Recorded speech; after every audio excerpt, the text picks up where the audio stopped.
My mother sent a group text 2 days before Thanksgiving telling me not to come because my sister's new husband thought my presence would ruin the vibe. I did not reply. I did not cry. Instead, I simply smiled and looked at the confidential corporate merger file on my desk, the file that contained the names of everyone getting fired on Monday. His name was right at the top. My name is Nadia, and I am 34 years old. If you have ever been cut out by your own family just because someone with a loud mouth and a flashy watch walked into their lives, let me know where you are watching from in the comments below. Hit like and subscribe because you are going to want to hear how I served my family the ultimate slice of humble pie. It was a Tuesday evening when my phone lit up on the kitchen island of my Chicago penthouse. I was pouring myself a glass of Cabernet after a grueling 12-hour day at the firm. The notification was from our family group chat. A message from my mother, Brenda. Nadia, we decided it is best if you sit out Thanksgiving this year. DeAndre just got a huge promotion to regional vice president, and we want to celebrate. He feels your energy is just too negative and competitive. We will send you some leftovers. I stood there in the quiet of my kitchen, the city lights glowing through the floor-to-ceiling windows. I had hosted Thanksgiving for the last 6 years. I paid for the turkey, the decorations, and the wine. Now I was being uninvited from my own family holiday through a cowardly text message. Before I could process the audacity, a second message popped up. This one was from my younger sister, Sienna. Sorry, not sorry, Nadia. DeAndre is taking us all to a private resort for the weekend anyway to celebrate his new title. He makes real money now. Maybe if you focused less on your spreadsheets and more on finding a man, you would not be so bitter all the time. Enjoy your television dinners. My father Thomas even chimed in with a thumbs-up emoji to Sienna's cruel message. They were all in on it. I took a slow sip of my wine. Real money. I almost laughed out loud in the empty room. 5 years ago, I sat in my previous apartment and wrote a cashier's check for $40,000. I used my entire annual bonus to pay off Sienna's defaulted student loans so she would not get sued by the federal government and have her wages garnished.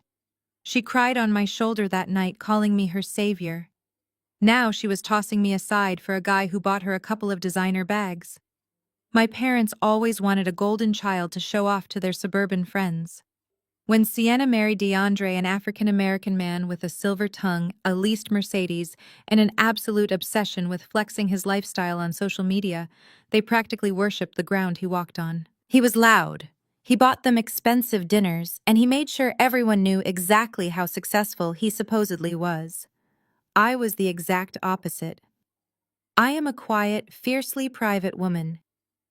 They knew I worked in corporate finance, but they assumed I was just a mid-level paper pusher crunching numbers in a tiny cubicle. I never corrected them because I never felt the need to explain my net worth to people who only called me when they needed cash. I set my phone face down on the cold marble counter. I did not type out an angry paragraph demanding respect. I did not call my mother to beg for my seat at the table.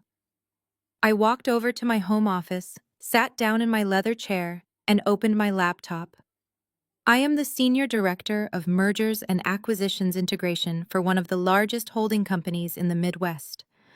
My job is highly classified and incredibly ruthless. I am the person who comes in after a company is bought out to absorb their assets, restructure their management, trim the excess corporate fat, and fire the dead weight.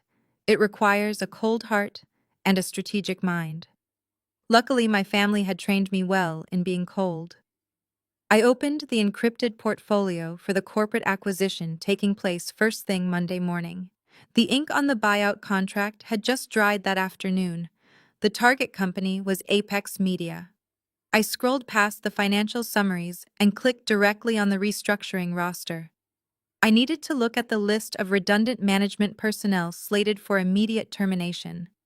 My eyes scanned the spreadsheet until they locked onto the regional sales department. There it was, DeAndre Washington, Regional Vice President. I leaned back in my chair and smiled in the dark room. The same man who banished me from my own family dinner was about to walk into a boardroom expecting to demand a massive raise from his new corporate overlords. He had no idea the overlord was the sister-in-law he just threw away.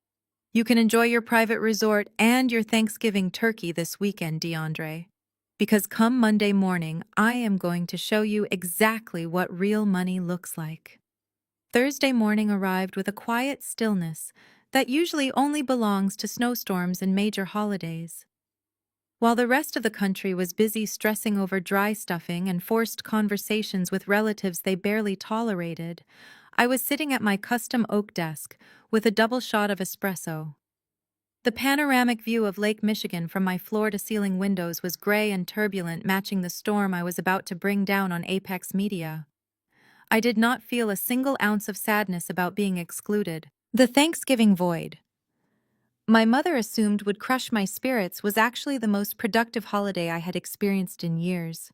I spent the entire afternoon going line by line through Apex Media financial disclosures. As the senior director of integration, I needed to know every single vulnerability of the company we just bought. Around 4 in the afternoon, my phone buzzed on the desk. It was an alert from Instagram. Sienna was broadcasting live. Against my better judgment, I tapped the notification. I needed to see exactly how much of a fool my brother-in-law was making of himself. The screen illuminated with Sienna's heavily filtered face.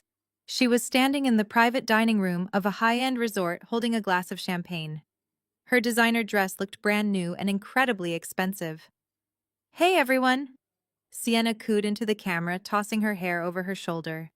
"Just wanted to wish you all a happy Thanksgiving from the most gorgeous resort in Aspen." DeAndre surprised us with a weekend getaway to celebrate his massive promotion.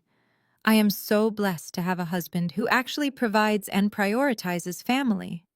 She flipped the camera to show the dining table. It was absurdly lavish.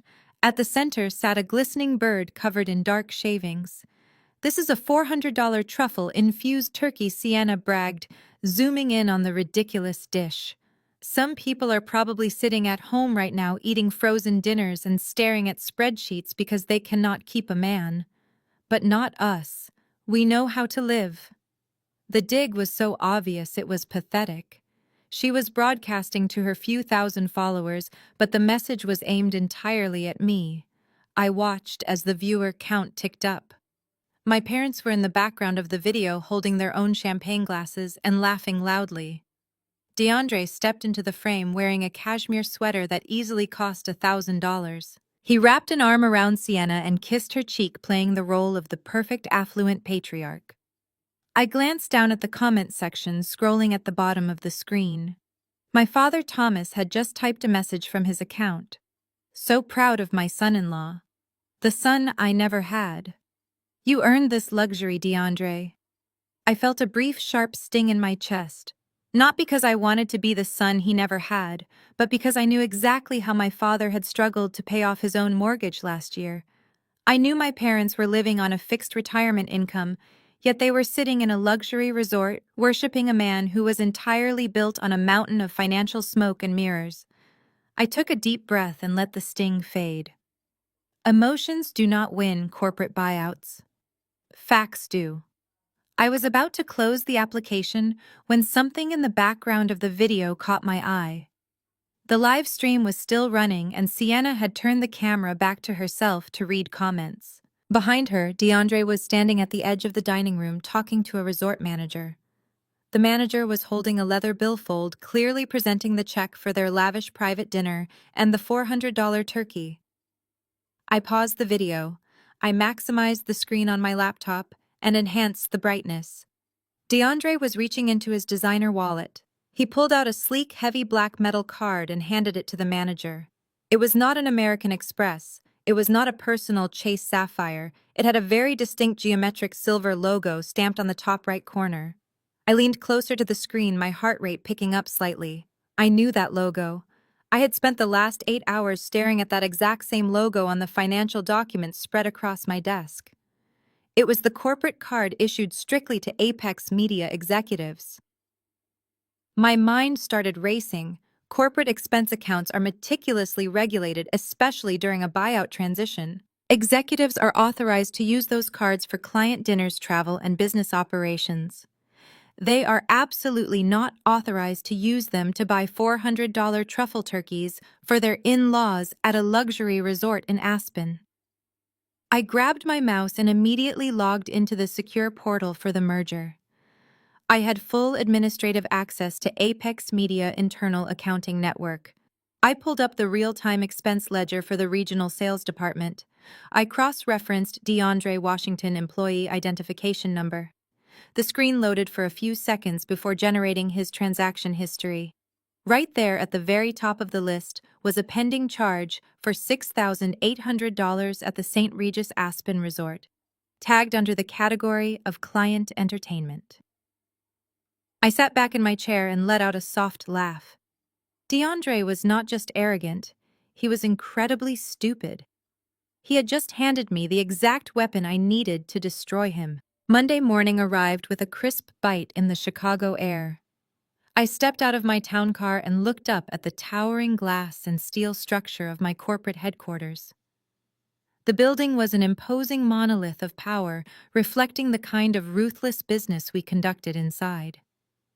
Today, Apex Media was officially absorbed into our portfolio. Today, the arrogant executives who thought they were invincible would face the harsh reality of a corporate takeover. I swiped my Platinum Access badge at the private elevator and rode directly to the top floor in total silence.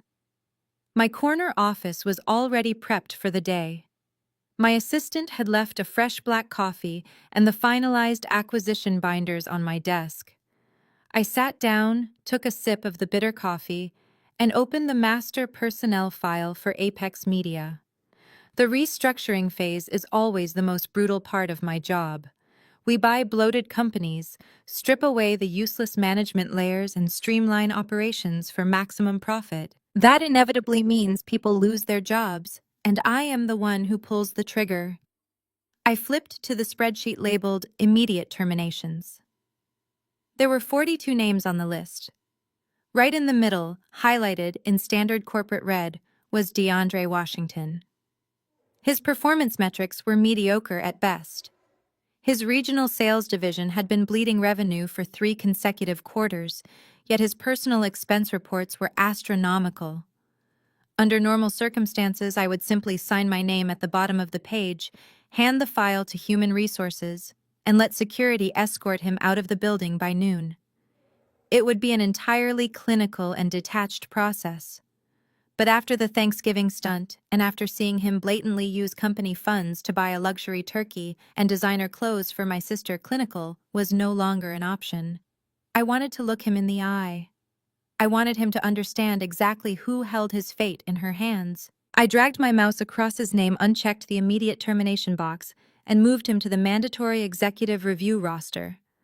Keeping him on the active employee list meant he had to attend the morning transition meeting with the new senior management. The trap was officially set. I spent the next hour reviewing the forensic audit I ordered on his corporate card over the weekend. The Thanksgiving dinner was just the tip of the iceberg. There were charges for luxury car rentals, high-end spa days, and lavish dinners at restaurants Sienna frequented. He had been treating his corporate expense account like a personal trust fund, leaving a massive digital trail. I printed the entire ledger, placed it inside a sleek black folder, and tucked it under my arm. At exactly 8:45, I walked down the long hallway toward the main executive boardroom. The space was specifically designed to intimidate. It featured a massive mahogany table that seated 30 people, floor-to-ceiling windows, overlooking the city skyline and state-of-the-art presentation screens. I took my seat at the very head of the table. I placed my black folder down and folded my hands over it. The room was perfectly quiet. I instructed my assistant to hold all of my calls and lock the secondary doors. The only way in or out was through the primary double-glass doors at the far end of the room. The Apex Media management team was scheduled to arrive at 9 o'clock sharp for their briefing. They thought they were coming in to meet a team of faceless corporate suits. They thought they were going to negotiate their retention packages and secure their quarterly bonuses. The digital clock on the wall clicked to 9. I heard the distinct hum of the elevator arriving down the hall. Footsteps echoed on the marble floors, accompanied by the low murmur of nervous conversations. The Apex executives were approaching. Then a voice boomed louder than the rest. It was a voice I had heard all weekend on social media bragging about resorts and real money. "Listen to me, guys. We hold the leverage here," DeAndre was practically shouting to his colleagues as they neared the doors. "These new corporate overlords need us to keep the regional accounts running. Do not let them intimidate you. I am going in there and demanding a 20% salary increase and a larger expense account. If they want my talent, they have to pay for it." The heavy glass doors swung open. DeAndre strolled into the boardroom first. He was wearing a custom-tailored suit, a heavy gold watch flashing on his wrist, and carrying a cup of artisan coffee. He had a wide, arrogant smirk on his face, ready to conquer the room. DeAndre walked in like he owned the building. He took 3 confident strides past the threshold before his eyes finally landed on the head of the table. He stopped so abruptly that the executive behind him nearly bumped into his shoulder. The arrogant smirk on his face faltered for a fraction of a second, replaced by genuine confusion. He blinked hard as if his eyes were playing tricks on him in the harsh fluorescent lighting of the corporate headquarters. Then the confusion vanished, and his signature arrogance flooded right back. He let out a loud booming laugh that echoed off the mahogany walls. "Nadia," he chuckled, shaking his head as if he had just witnessed a mildly amusing magic trick. "What in the world are you doing up here? Did you get lost on the way to the secretarial pool?" He looked back at his colleagues, inviting them to share in the joke. A few of them offered polite, nervous chuckles. They did not know who I was yet, but they knew DeAndre was the loudest voice in their regional office, and they instinctively followed his lead. They filed into the room, taking their seats, hesitantly clutching their leather briefcases. They could sense a strange, heavy tension in the air, even if DeAndre was entirely oblivious to it. Seriously, though, DeAndre continued. He walked toward the middle of the table and pulled out a heavy leather chair, but he did not sit down. Instead, he leaned his knuckles on the table, leaning forward in an attempt to tower over me. "I knew you worked in finance somewhere in the city, but I did not realize you were temping for the holding company. Are you here to take the meeting minutes? Or did they send you up to audit the petty cash?" He laughed again, highly entertained by his own wit. He adjusted his heavy gold watch, the one he bought using his corporate expense account, making sure everyone in the room noticed it. Before I could even open my mouth to respond, he waved his hand dismissively in my direction. "Actually, do me a favor. Go grab me a sparkling water. The transition team should be here any minute, and I want to be hydrated when I negotiate my new compensation package. I am not taking anything less than a 20% bump. Chop, chop, Nadia." I did not blink. I did not break eye contact. I let the silence stretch. In the corporate world, silence is a weapon. It makes the weak uncomfortable. I watched as the rest of the Apex media executives settled into their chairs. Their corporate survival instincts were beginning to kick in. The chief financial officer of Apex, an older man sitting 2 seats down from DeAndre, looked from DeAndre to me, his brow furrowing. He noticed the expensive cut of my tailored blazer. He noticed the thick confidential acquisition binders sitting neatly in front of me. He realized I was not a secretary. I kept my face entirely neutral. I rested my hands flat on the black folder containing DeAndre's fraudulent expense reports. Under the lip of the heavy mahogany table, my finger found the discreet silver button panel installed for executive security. I pressed the first button. A sharp, distinct electronic click echoed through the boardroom. The heavy glass doors sealed shut and locked automatically. Several executives turned their heads toward the sound, sudden unease washing over their faces. DeAndre finally stopped smiling. He looked at the doors, then back at me, a flicker of genuine irritation crossing his features. "What was that?" DeAndre snapped, his voice losing its playful edge. "Unlock the doors, Nadia. The senior management team needs to get in. You are going to get yourself fired playing games up here." I slowly stood up from my chair. I picked up the remote control resting next to my coffee cup and pointed it at the ceiling. The automated blinds on the floor-to-ceiling windows smoothly descended, plunging the room into a dramatic, cinematic dimness. The massive presentation screen behind me hummed to life, casting a bright, harsh white light over the faces of the 30 executives sitting at the table. "The senior management team is already here, DeAndre," I said. My voice was calm, perfectly modulated, and completely devoid of the familial warmth he was accustomed to exploiting. "Welcome to your acquisition briefing. I suggest everyone open the binders placed in front of you." I pressed the next button on the remote. The screen flashed. The new corporate organizational chart appeared in massive, undeniable letters. Right at the very top, reigning over the entire Apex Media integration process, was my professional headshot. Beneath it, in bold black font, read the words, "Senior Vice President of Acquisitions." Beneath my title was a direct, solid red line connecting straight down to the regional management tier, terminating exactly at DeAndre's name. I was his direct supervisor. DeAndre stared at the massive screen. His jaw dropped open, but no sound came out. His fingers went entirely limp, and his cup of artisan coffee slipped from his grasp, shattering against the expensive marble floor. The coffee seeped into the grout of the expensive marble floor, a spreading dark stain, in the absolute silence of the boardroom. Nobody moved to clean it up.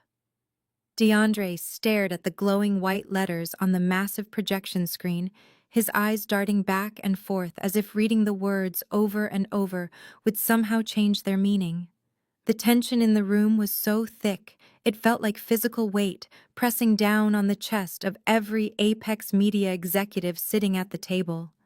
Then DeAndre did the only thing his fragile ego would allow him to do. He went into complete denial. He let out another laugh, but this one was high-pitched and forced. It was the desperate sound of a man trying to convince himself he was still in control. He looked around the table at his colleagues, holding his hands up in mock surrender. "Okay, very funny," DeAndre said, his voice straining to fill the large room. "I have to admit you got me. This is a great prank. Did my father-in-law set this up? I know you were mad about missing the turkey on Thursday, Nadia, but hacking the corporate presentation is a bit much, even for you." He turned to the chief financial officer sitting near him and playfully nudged the older man on the shoulder. "This is my crazy sister-in-law, Nadia," he announced to the room, entirely abandoning any semblance of workplace professionalism. "She is the black sheep of the family. She was a little upset that my wife and I did not invite her to our luxury Aspen getaway this weekend, so I guess this is her way of throwing a tantrum. Just ignore her, guys. Let us wait for the real senior vice president to show up so we can get this over with." The chief financial officer slowly pulled his shoulder away from DeAndre. The older executive looked from the meticulous, leather-bound acquisition binders in front of me to the unhinged, rambling man standing beside him. The horror slowly dawned on the faces of every Apex manager in the room. They were seasoned corporate veterans. They recognized the cold, sterile reality of a corporate takeover. They knew I was not a prank. They knew DeAndre was digging his own professional grave right in front of them, and they desperately wanted to be as far away from him as possible. I did not flinch. I did not raise my voice or acknowledge the personal insults. I simply opened the black folder resting under my hands. "Please, take your seat, Mr. Washington," I said.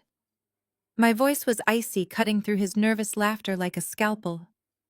"We are operating on a strict schedule, and I do not have the time to indulge your delusions. You are currently speaking to the Senior Vice President of Acquisitions. I am the executive who finalized the purchase of Apex Media, and as of 8 o'clock this morning, I am your direct supervisor." DeAndre stopped laughing. The blood drained from his face, leaving an ashen, sickly hue. He finally looked at me not as the sister-in-law he could bully, but as the corporate authority who held his entire livelihood.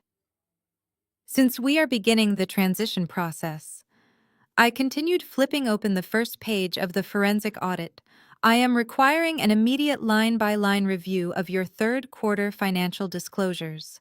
Specifically, I am formally requesting a full explanation for the severe irregularities found within your regional sales expense account." DeAndre gripped the back of his leather chair. What irregularities, he demanded, his voice dropping into a defensive-aggressive register. My numbers are solid. My department brings in revenue. You have no right to look at my expenses without the chief executive officer present. I looked up from the folder, meeting his panicked gaze. I am looking at a ledger that shows over $50,000 in unaccounted charges, labeled as Client Entertainment, Mr. Washington. These charges coincide perfectly with luxury car rentals, designer retail purchases, and a $400 dinner in Aspen on a federal holiday. This is not a family matter. This is corporate embezzlement, DeAndre snapped. The veneer of the polished executive shattered completely. He aggressively slammed his hand down flat on the mahogany table, rattling the water glasses of the men sitting next to him. You listen to me, he shouted, pointing a trembling finger at my face. You are nothing but a bitter, lonely spinster who is jealous of my marriage. I am a regional vice president. I answer only to the chief executive officer of this holding company, not to some pathetic relative trying to play boss. I smoothly reached into the pocket of my binder. I pulled out a single sheet of heavy stock paper stamped with the official corporate seal. I slid the paper across the polished mahogany table until it stopped exactly in front of his trembling hand. Actually, DeAndre, I said softly, I am the one authorized to terminate your employment, and this is your official signed termination authorization form. DeAndre stared at the crisp white paper resting on the mahogany table. The bold black letters spelling out his termination seemed to finally break through his thick skull. His mouth opened and closed silently, like a fish pulled out of water. The arrogant swagger he carried into the room evaporated, leaving behind a terrified small man. He did not try to argue. He did not demand to speak to the chief executive officer. He snatched his leather briefcase from the floor, knocking his chair backward. The chair crashed onto the marble floor with a loud echo. DeAndre turned and stormed out of the boardroom without making eye contact. The doors clicked shut behind him. I calmly pulled the termination form back toward me and slipped it into my folder. I looked at the remaining Apex Media executives. Their postures were rigid. They had their pens and notebooks open, entirely ready to comply with whatever I demanded. I spent the next 2 hours dismantling their regional operations, setting the new corporate standards, and making it abundantly clear that any further financial misconduct would be met with immediate legal action. While I was meticulously restructuring the department, DeAndre was busy running his mouth. He did not go to his office to pack his belongings. He went to the parking garage and called my sister. I knew exactly what narrative he was spinning. He told Sienna I was a tyrant illegally harassing him and threatening his job purely out of jealousy.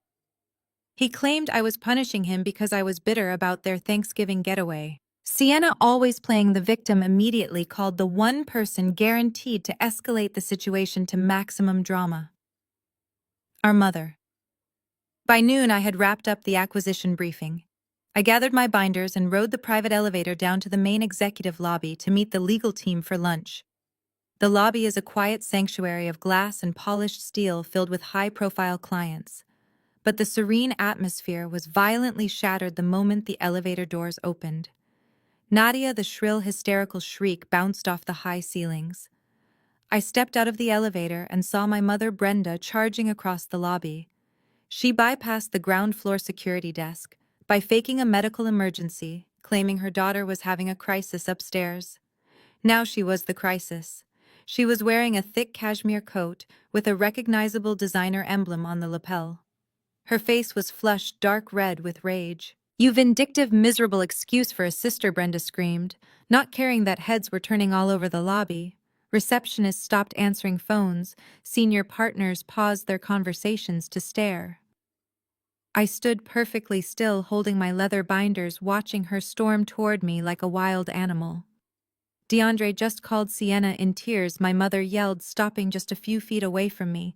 She pointed a finger at my chest. How dare you threaten his job? You are deliberately trying to ruin your sister's marriage because you cannot find a man of your own. You have always been insanely jealous of Sienna, but abusing your position to fire her husband is a new low even for you. I did not raise my voice. I did not match her hysterical energy. I simply looked at her with the same cold, analytical gaze I used in the boardroom. "You are trespassing in a private corporate facility, Mother," I said evenly. "I suggest you turn around and walk out before I have you arrested." My calm demeanor acted like gasoline on a fire. Brenda completely lost what little control she had left. Her eyes widened with fury. She raised her right hand high in the air, fully intending to slap me across the face in front of half the executive board. She never made contact. A large hand clamped firmly around her wrist in midair. My corporate security detail, who had been approaching the moment she started screaming, intercepted her arm. The tall security guard gently but firmly twisted her arm back down to her side, stepping directly between us. "Let go of me!" Brenda shrieked, struggling against the guard. I stepped closer to my mother.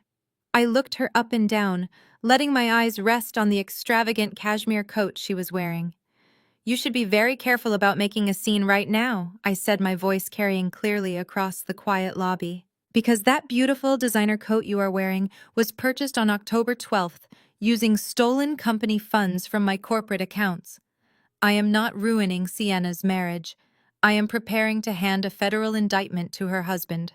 And if you do not leave my lobby this exact second, I will have the police strip that stolen evidence right off your back." My mother froze. The blood that had rushed to her face only seconds ago drained away entirely, leaving her looking pale and suddenly very old. She looked down at the lapel of her cashmere coat as if it had suddenly caught fire. She opened her mouth to speak, but no words came out. The corporate security guard did not wait for her to find her voice. He placed a firm hand on her shoulder and guided her toward the revolving glass doors. I watched her stumble slightly as she was escorted out onto the busy Chicago sidewalk, her perfectly curated image of upper-middle-class superiority completely shattered in front of my colleagues and the entire executive floor. I did not feel a shred of guilt. I turned on my heels, smoothed my tailored blazer, and walked into the private dining room to meet my legal team for lunch. I ordered a dry martini and a rare steak. I had a feeling I was going to need the protein for the war that was about to begin. By the time I returned to my corner office at 1 in the afternoon, my personal cell phone was vibrating so violently against my desk it sounded like a drill. I picked it up and saw 73 unread notifications. My mother had not gone home to reflect on her actions or feel remorse for wearing stolen goods. She had gone to her car, opened the extended family group chat, and launched a full-scale nuclear strike against my character. I unlocked the screen and slowly scrolled through the barrage of messages. They were an absolute masterclass in manipulation and victim blaming. My Aunt Martha called me a corporate sociopath who had lost touch with basic human decency.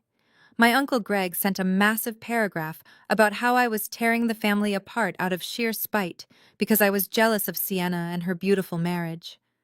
Cousins I had not spoken to in over a decade were suddenly chiming in, calling me a monster, and demanding I apologize and reinstate DeAndre immediately. They accused me of abusing my corporate power to settle a petty sibling rivalry. The most pathetic attempt at intimidation came from my father. There was a 3-minute voicemail waiting for me. I pressed play and put the phone on speaker, letting his voice fill my quiet office. Thomas did not sound like a concerned parent. He sounded like a man who was terrified his financial meal ticket was about to be revoked. "Nadia, this is your father," the recording blared. "What you did to your mother in that lobby today is utterly unforgivable. DeAndre is a good man providing for your sister. If you do not drop this ridiculous vendetta and give him his job back by the end of the day, I am hiring a lawyer. I will sue you for intentional infliction of emotional distress and workplace harassment. You are an absolute disgrace to this family." I deleted the voicemail with a single tap. I did not type out a passionate defense in the family group chat. Arguing with people who are committed to misunderstanding you is a complete waste of valuable time and energy. Instead, I channeled every ounce of that frustration into my work. I picked up my desk phone and pressed the extension for the Director of Internal Audit. 10 minutes later, a sharp, incredibly thorough corporate investigator sat across from my desk. I handed him the preliminary file on DeAndre. I want a deep dive forensic audit of every single account, vendor contract, and expense report DeAndre Washington has touched since he was hired at Apex Media, I instructed. Pull his emails, pull his server logs, pull his travel itineraries. Leave no stone unturned. If he bought a pack of gum with company money, I want the receipt printed and placed on my desk. The investigator nodded, took the heavy file, and retreated to his department. I spent the next 4 hours ignoring my buzzing cell phone and finalizing the restructuring paperwork for the rest of the Apex staff. The sun was beginning to set over Lake Michigan, casting a dark orange glow into my office when there was a sharp knock at my door.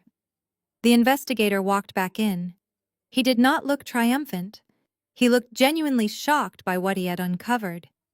He placed a thick, freshly printed folder on my desk.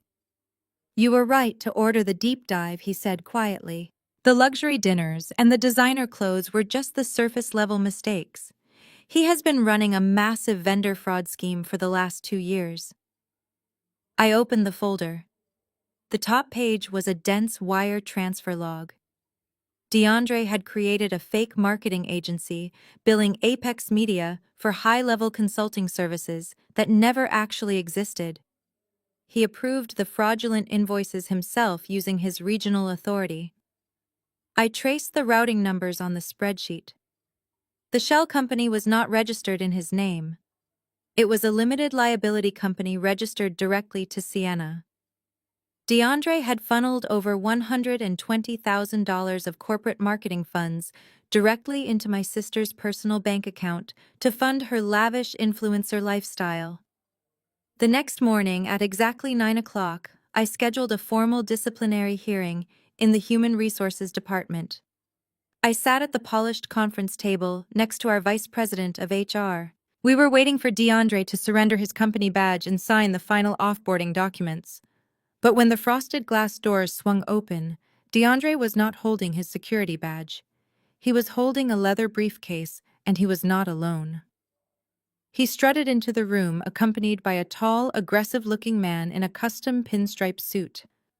The man threw a thick stack of legal papers onto the table with a loud thud. He introduced himself as Mr. Harrison, a senior partner at a high-profile employment law firm. DeAndre looked incredibly smug. He leaned back in his chair, crossed his arms, and shot me a triumphant glare. He actually thought he could intimidate me into backing down by bringing a hired gun. Before the vice president of HR could even formally open the meeting, the attorney launched into an aggressive monologue.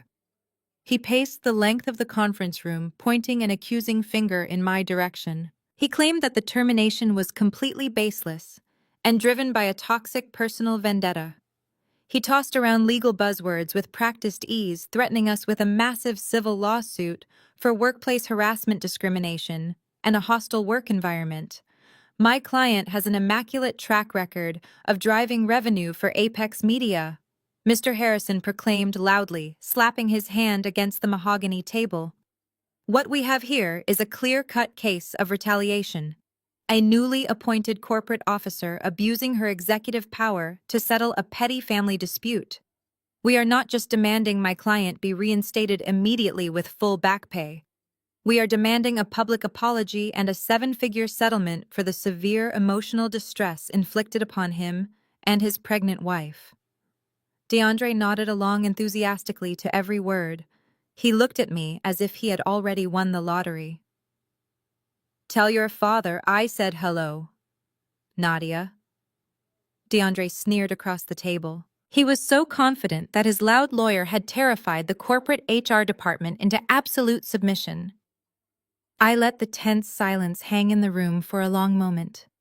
I looked at the vice president of HR, who simply nodded at me, completely unbothered by the theatrical display. I did not argue with the attorney. I did not defend my character or try to explain the ridiculous Thanksgiving incident. I just reached into my leather tote bag and pulled out the thick, freshly printed forensic audit report. "I am afraid you have been severely misinformed by your client, Mr. Harrison," I said, keeping my voice completely level and devoid of emotion. This termination has absolutely nothing to do with personal grievances. It is a strict matter of severe financial misconduct. I slid the heavy folder across the polished table. It stopped directly in front of the attorney. I suggest you look closely at page 4, I added calmly. Mr. Harrison frowned, clearly annoyed by my lack of fear. He aggressively flipped the folder open. His eyes scanned the first page, likely expecting to see trivial expense disputes over hotel rooms or rental cars. But as he turned to page 4, the aggressive posturing completely vanished from his body. The color literally drained from his face, leaving him looking sickly pale. He was staring at the undeniable documented proof of wire fraud. He saw the routing numbers. He saw the fabricated invoices from the fake marketing agency. He saw the direct bank transfers linking Apex Media corporate funds straight to the personal bank account of Sienna Washington. It was a perfectly laid out paper trail of a major federal crime involving embezzlement, grand larceny, and corporate conspiracy. The lawyer swallowed hard. His eyes darted from the damning documents to DeAndre, who was still wearing his arrogant smirk, completely unaware of the radioactive legal bomb sitting on the table in front of them. "Is there a problem?" Harrison DeAndre asked, noticing the sudden shift in his lawyer's demeanor. "Just tell them we are taking this straight to court." Mr. Harrison did not say a word to his client. He carefully closed the folder and pushed it back across the table toward me, treating it like a loaded weapon. In the legal world, an attorney can defend a client against a wrongful termination suit, but an attorney cannot knowingly participate in the cover-up of an active federal felony without risking his own license and his freedom. Mr. Harrison quickly stood up from his chair. He grabbed his stack of legal threats from the table and shoved them recklessly back into his briefcase. He snapped the heavy latches shut with a loud, echoing click. "What are you doing?" DeAndre asked, his smirk faltering into a look of genuine confusion. Mr. Harrison picked up his briefcase and took 2 steps back from the table. "I cannot represent you," he said, his voice completely devoid of its former arrogance. He did not look at me. He looked directly at DeAndre with pure disgust. "You did not disclose the full nature of these financial transactions during our consultation. This firm handles civil employment disputes, not federal criminal defense. You need to find other legal counsel immediately." Without another word, the attorney turned on his heel and walked out of the conference room. The heavy glass doors swung shut. DeAndre was left sitting completely alone at the table, the color vanishing from his face as he stared at the closed door, realizing that no amount of loud talk could save him from the absolute ruin he had brought upon himself. I did not stay in the conference room to watch DeAndre process his impending doom. I simply gathered my folders and walked out, leaving him to face the devastating reality of his own actions. The rest of my workday was consumed by meetings with the legal department, finalizing the paperwork to hand the entire case file over to the federal authorities. By the time I finally returned to my penthouse that evening, the sun had long set over the Chicago skyline. I poured myself a glass of sparkling water and sat on my velvet sofa, enjoying the quiet peace of my home. But that peace was abruptly shattered at 10:30 when the intercom buzzer echoed through the living room. I walked over to the security panel and looked at the video feed. Standing in the cold lobby of my high-rise building was my sister Sienna. She did not look like the glamorous influencer who had been bragging about truffle turkeys from Aspen just a few days ago. Her designer coat was thrown on hastily over loose sweatpants. Her hair was incredibly messy, and her mascara was purposely smudged under her eyes to make it look like she had been crying for hours. I knew exactly what she was doing. I pressed the button to unlock the lobby doors and waited by my front entrance. The elevator chimed, and Sienna practically collapsed into my hallway the moment I opened the door. She immediately launched into a hysterical performance, sobbing loudly and reaching out to grab my hands. "Nadia, please," she cried, forcing her voice to tremble violently. "You have to stop this. You have to bury that audit report." DeAndre came home looking like an absolute ghost. His lawyer quit, and he told me everything about the fake marketing agency. I had no idea he was doing anything illegal, I swear to you. I thought the money was just his executive bonus. You cannot let him go to prison. I pulled my hands away from her grasp and crossed my arms firmly over my chest.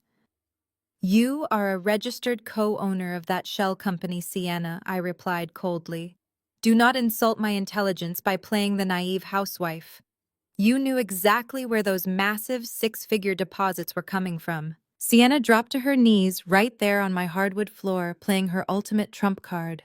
I am pregnant, she wailed loudly, clutching her stomach. I am pregnant with my second child, Nadia. Are you really going to send the father of your future niece or nephew to a federal penitentiary over some stupid corporate policy? We are sisters. Family is supposed to protect each other. You have the executive power to delete those server logs and make this whole thing disappear. Please, just wipe the files and let us walk away. I stared down at her, watching the highly theatrical tears stream down her face. It was the exact same performance she had used our entire lives to manipulate our parents into giving her whatever she wanted. I did not feel a single ounce of sympathy. You do not care about family, Sienna, I said, my voice dropping to a low, steady whisper. You only care about funding your luxury lifestyle. You use fake crises to steal from people, just like you did 5 years ago when Grandma Dorothy passed away. Sienna flinched momentarily, breaking character. I pressed on, refusing to let her dodge the painful truth. Grandma left a trust fund meant to be split evenly between us, I continued. But you faked a massive financial crisis. You cried to Mom and Dad, claiming you were going to be evicted and lose everything. You manipulated them into legally signing over my entire half of the inheritance to you, so you could put a down payment on that ridiculous mansion you and DeAndre live in right now. You stole my inheritance to buy a house, and you did not even invite me to your housewarming party, so do not kneel in my home and preach to me about sisterhood. Sienna slowly stood up. The desperate sobbing stopped instantly, as if a switch had been flipped inside her head. She wiped the fake tears from her cheeks and smoothed the front of her expensive coat. The helpless victim facade completely melted away, revealing the vicious, entitled woman underneath. She glared at me with pure, unadulterated hatred. So you are really not going to help us? She asked, her voice now completely flat and cold. I will not commit a federal crime to save a thief, I answered, pointing directly toward my front door. Get out of my penthouse. Sienna let out a sharp, bitter laugh and walked toward the exit. You think you are so untouchable sitting up in your corporate tower? She sneered, pausing with her hand on the doorknob. You think you have won because you printed a few bank statements.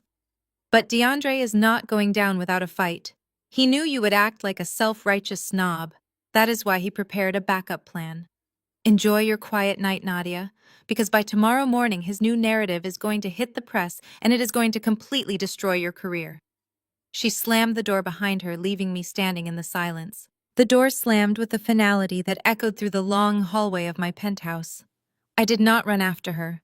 I simply locked the deadbolt, turned off the lights, and went to sleep. I slept a full 8 hours, completely unbothered by the empty threats of a desperate woman. But when my alarm went off at exactly 6 o'clock the next morning, I realized Sienna was not entirely bluffing. DeAndre did have a backup plan, and it was a masterpiece of corporate manipulation. I picked up my phone from the nightstand. There were no messages from my mother or my aunts this time. Instead, there were 14 missed calls from my executive assistant and an urgent email from the vice president of public relations. The subject line simply read, Industry Crisis Management Meeting immediately. I opened the email and clicked the attached link. It redirected me to one of the most prominent financial news blogs in the country. The headline was plastered across the top of the screen in bold black letters. Predatory Acquisitions: How One Corporate Giant Uses Family Blackmail to Gut Acquired Companies. I read the article while drinking my morning coffee. DeAndre had leaked a highly fabricated anonymous story to the press. He painted himself as a heroic corporate whistleblower. According to his narrative, he had discovered massive regulatory violations and illegal restructuring tactics being used by our holding company during the Apex Media buyout. He claimed that when he threatened to expose these violations to the federal authorities, the company retaliated by appointing a hostile family member to supervise him. The article explicitly stated that I had fabricated a fake embezzlement scandal weaponizing my own sister's banking information to blackmail him into silence. It was a completely unhinged lie, but it was incredibly effective. He was capitalizing on the current social climate that automatically paints massive corporations as the villains. By the time my town car pulled up to the corporate headquarters at 8 o'clock, the article had already gone viral across financial networks. I walked onto the executive floor, and the atmosphere was electric with panic. The public relations team was running back and forth with tablets, drafting emergency press releases. The legal team was shouting on the phone with the blog publishers demanding a retraction. When they saw me step out of the elevator, the entire floor went dead silent. Everyone was staring at me. I was suddenly a massive liability. My assistant rushed over, her face pale. "The chief executive officer wants to see you in his office right now," she whispered. I nodded and walked straight down the glass corridor to the corner suite. The chief executive officer was a ruthless, pragmatic man. He did not care about family drama, he only cared about the stock price. And right now the holding company stock was taking a pre-market dip because of the article. I walked into his massive office. He was standing by the window, rubbing his temples. He did not invite me to sit down. "Nadia, this is an absolute disaster," he barked, turning to face me. "This is exactly why it is a massive conflict of interest to put an executive in charge of an acquisition involving her own relatives. This disgruntled brother-in-law of yours has just handed the media a silver bullet. The board of directors is panicking. They think you let a petty family rivalry jeopardize a multi-million-dollar merger." I stood tall, keeping my hands relaxed at my sides. "It is a fabricated smear campaign, sir," I replied calmly. "He is trying to distract the public before the authorities indict him for wire fraud." "I know he is lying," he snapped, pacing across the room. "But the court of public opinion does not care about the truth. They care about the headline. The optics of this are completely toxic. I cannot have you running this integration while you are the center of a corporate blackmail scandal. I am strongly considering suspending you with full pay and bringing in an external firm to handle the Apex transition until this blows over." He was going to sideline me. He was going to let DeAndre win the public relations war. I reached into the pocket of my tailored blazer. I did not argue or raise my voice to defend my integrity. I simply pulled out a small encrypted silver flash drive and placed it gently on the center of his massive glass desk. "You will not need an external firm, and you will not need to issue a defensive press release," I said, looking him directly in the eyes. I anticipated he would try something desperate. Last night, shortly before my sister came to my apartment to beg for mercy, DeAndre paid a visit to the corporate parking garage. He waited in the dark for our lead forensic auditor to walk to his car. The chief executive officer stopped pacing. He looked down at the flash drive, his expression shifting from anger to intense curiosity. "What is on the drive, Nadia?" I smiled, a cold, sharp smile. "It contains the high-definition security footage from the garage, along with crystal-clear audio from the auditor's microphone," I explained. "It is a 10-minute video of DeAndre Washington crying, begging, and ultimately offering our auditor a $50,000 cash bribe to log into the servers and delete the financial evidence. Send this video directly to the journalist who published his fake article. Let us see how much the public loves their whistleblower when they watch him commit felony bribery in full color." The chief executive officer stared at the silver flash drive sitting on his desk.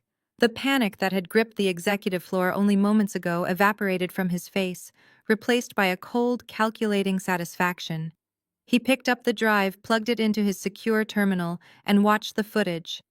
I stood silently as the undeniable evidence of DeAndre committing a federal offense played out on the screen.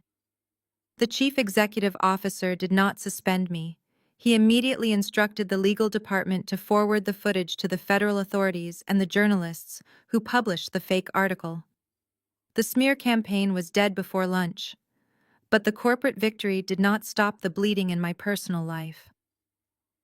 At 2 o'clock that afternoon, my assistant buzzed my intercom. Her voice was strained, laced with a mix of confusion and alarm. Nadia, she said hesitantly, your father is in the main lobby. He bypassed the reception desk and is demanding to see you. Security is holding him, but he is threatening to make a scene. I sighed, rubbing my temples. Send him up, I instructed. I had successfully defended myself against my mother, my sister, and my brother-in-law. It was only a matter of time before the patriarch of the family arrived to try and force me back into my designated role as the scapegoat. 5 minutes later, my father Thomas walked into my corner office. He looked disheveled. The confident, proud posture he usually carried when boasting about DeAndre was entirely gone. He looked like a man who had not slept, carrying the weight of a massive, impending catastrophe on his shoulders.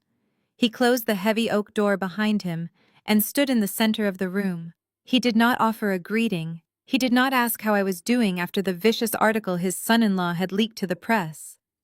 Nadia, we need to talk. Thomas said, his voice heavy and strained.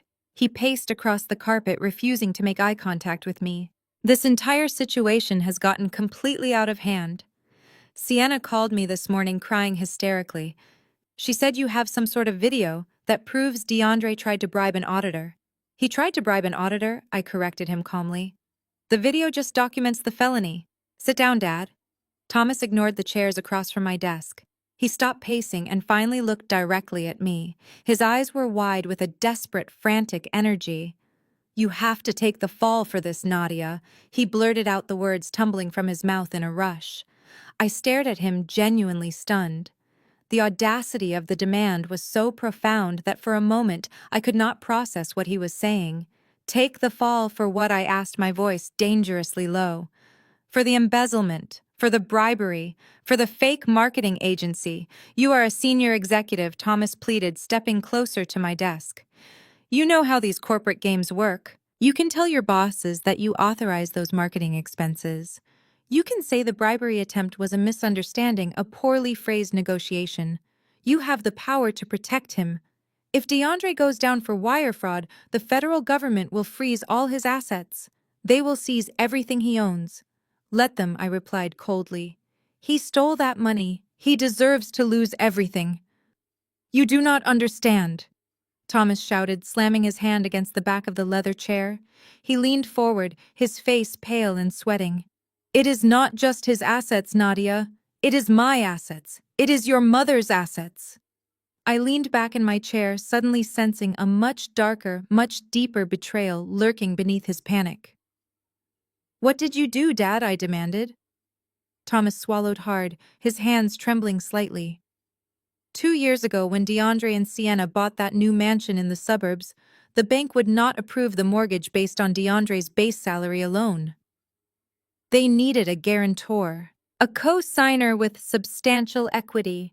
He paused, clearly struggling to admit his own foolishness. I co-signed the loan, Nadia. I co-signed a $1.5 million mortgage for them. I put up the deed to our house as collateral. The room felt suddenly very cold. You put a lien on your retirement home, I said, piecing together the catastrophic financial puzzle. You risked the house you and Mom have lived in for 30 years to buy a mansion for a man you barely knew. He is my son-in-law, Thomas argued defensively. He is family. He promised me his bonuses would cover the payments. But if his bank accounts are frozen, if he goes to prison, the mortgage defaults immediately. The bank will foreclose on their mansion, and then they will come for my house to cover the difference. Your mother and I will be homeless, Nadia. We will lose everything. You have to save us. You have to take the blame at work so he keeps his job and pays the bank. I looked at the desperate man standing in front of me, the man who had cheered when DeAndre uninvited me from Thanksgiving, the man who had called me a disgrace just yesterday. He was now demanding I ruin my own career, face federal prosecution, and go to prison, all to save the house he recklessly gambled away for his golden child. A sickening realization washed over me. I remembered the timeline. 2 years ago. That was exactly when Sienna claimed she was losing her apartment and needed my grandmother's inheritance. I looked at my father connecting the final dots. The inheritance was not enough for the down payment on a $1.5 million mansion, was it? I asked quietly. Where did you get the rest of the cash, Dad? Thomas looked away, unable to meet my eyes. We used your college fund, he mumbled. The money we saved for your master's degree. We figured you were already making good money, and Sienna needed a stable home to start a family. They had stolen my inheritance and drained my college fund to buy a house they could not afford, and now they wanted my freedom to pay for it. I stood up slowly, looking at my father with absolute chilling clarity. I did not yell. I did not cry. Then you better start packing, I said softly, because I sent the evidence to the FBI 20 minutes ago. Thomas stared at me, his mouth hanging open, the color completely drained from his face, leaving him looking like a hollow shell of the man who had marched into my office. He finally realized the power dynamic had permanently shifted. I was no longer the obedient daughter he could sacrifice. He turned around and walked out of my office, his shoulders slumped, dragging his feet across the carpet like a defeated man. I watched him leave, feeling completely detached from the situation. I did not feel a single ounce of pity for the people who had sacrificed my future for their comfort. I picked up my desk phone and firmly dialed the extension for the head of our corporate legal department. Within 10 minutes, I sat in the secure conference room with 3 senior corporate litigators. I handed them the forensic audit and the security footage. They reviewed the documents with grim efficiency. Wire fraud across state lines immediately triggers a federal response. The lawyers filed an emergency injunction to freeze every financial asset connected to DeAndre and the fraudulent shell company. Because Sienna was the legally registered sole proprietor of that fake marketing agency, her personal banking profiles were instantly flagged as repositories for stolen funds. A federal judge executed the court order before 3 o'clock that afternoon. The financial guillotine had officially dropped. Sienna was completely oblivious to the legal storm. In her entitled mind, DeAndre's crisis was just a temporary inconvenience. Her default coping mechanism for stress was to spend obscene amounts of money. She decided she desperately needed a mental health retreat. Packing a designer bag, she called 2 shallow influencer friends and ordered a car service to O'Hare International Airport.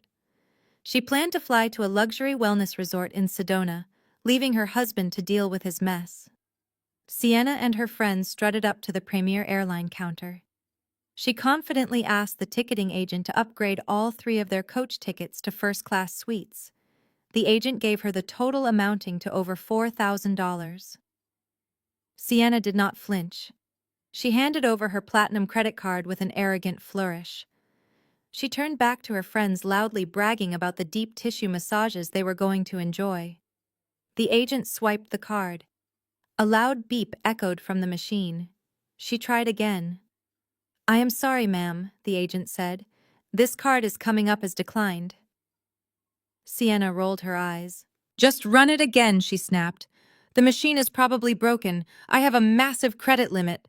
The agent swiped it a 3rd time. The result was exactly the same. "Mom, the system is showing a hard lock on this account. Do you have another form of payment?"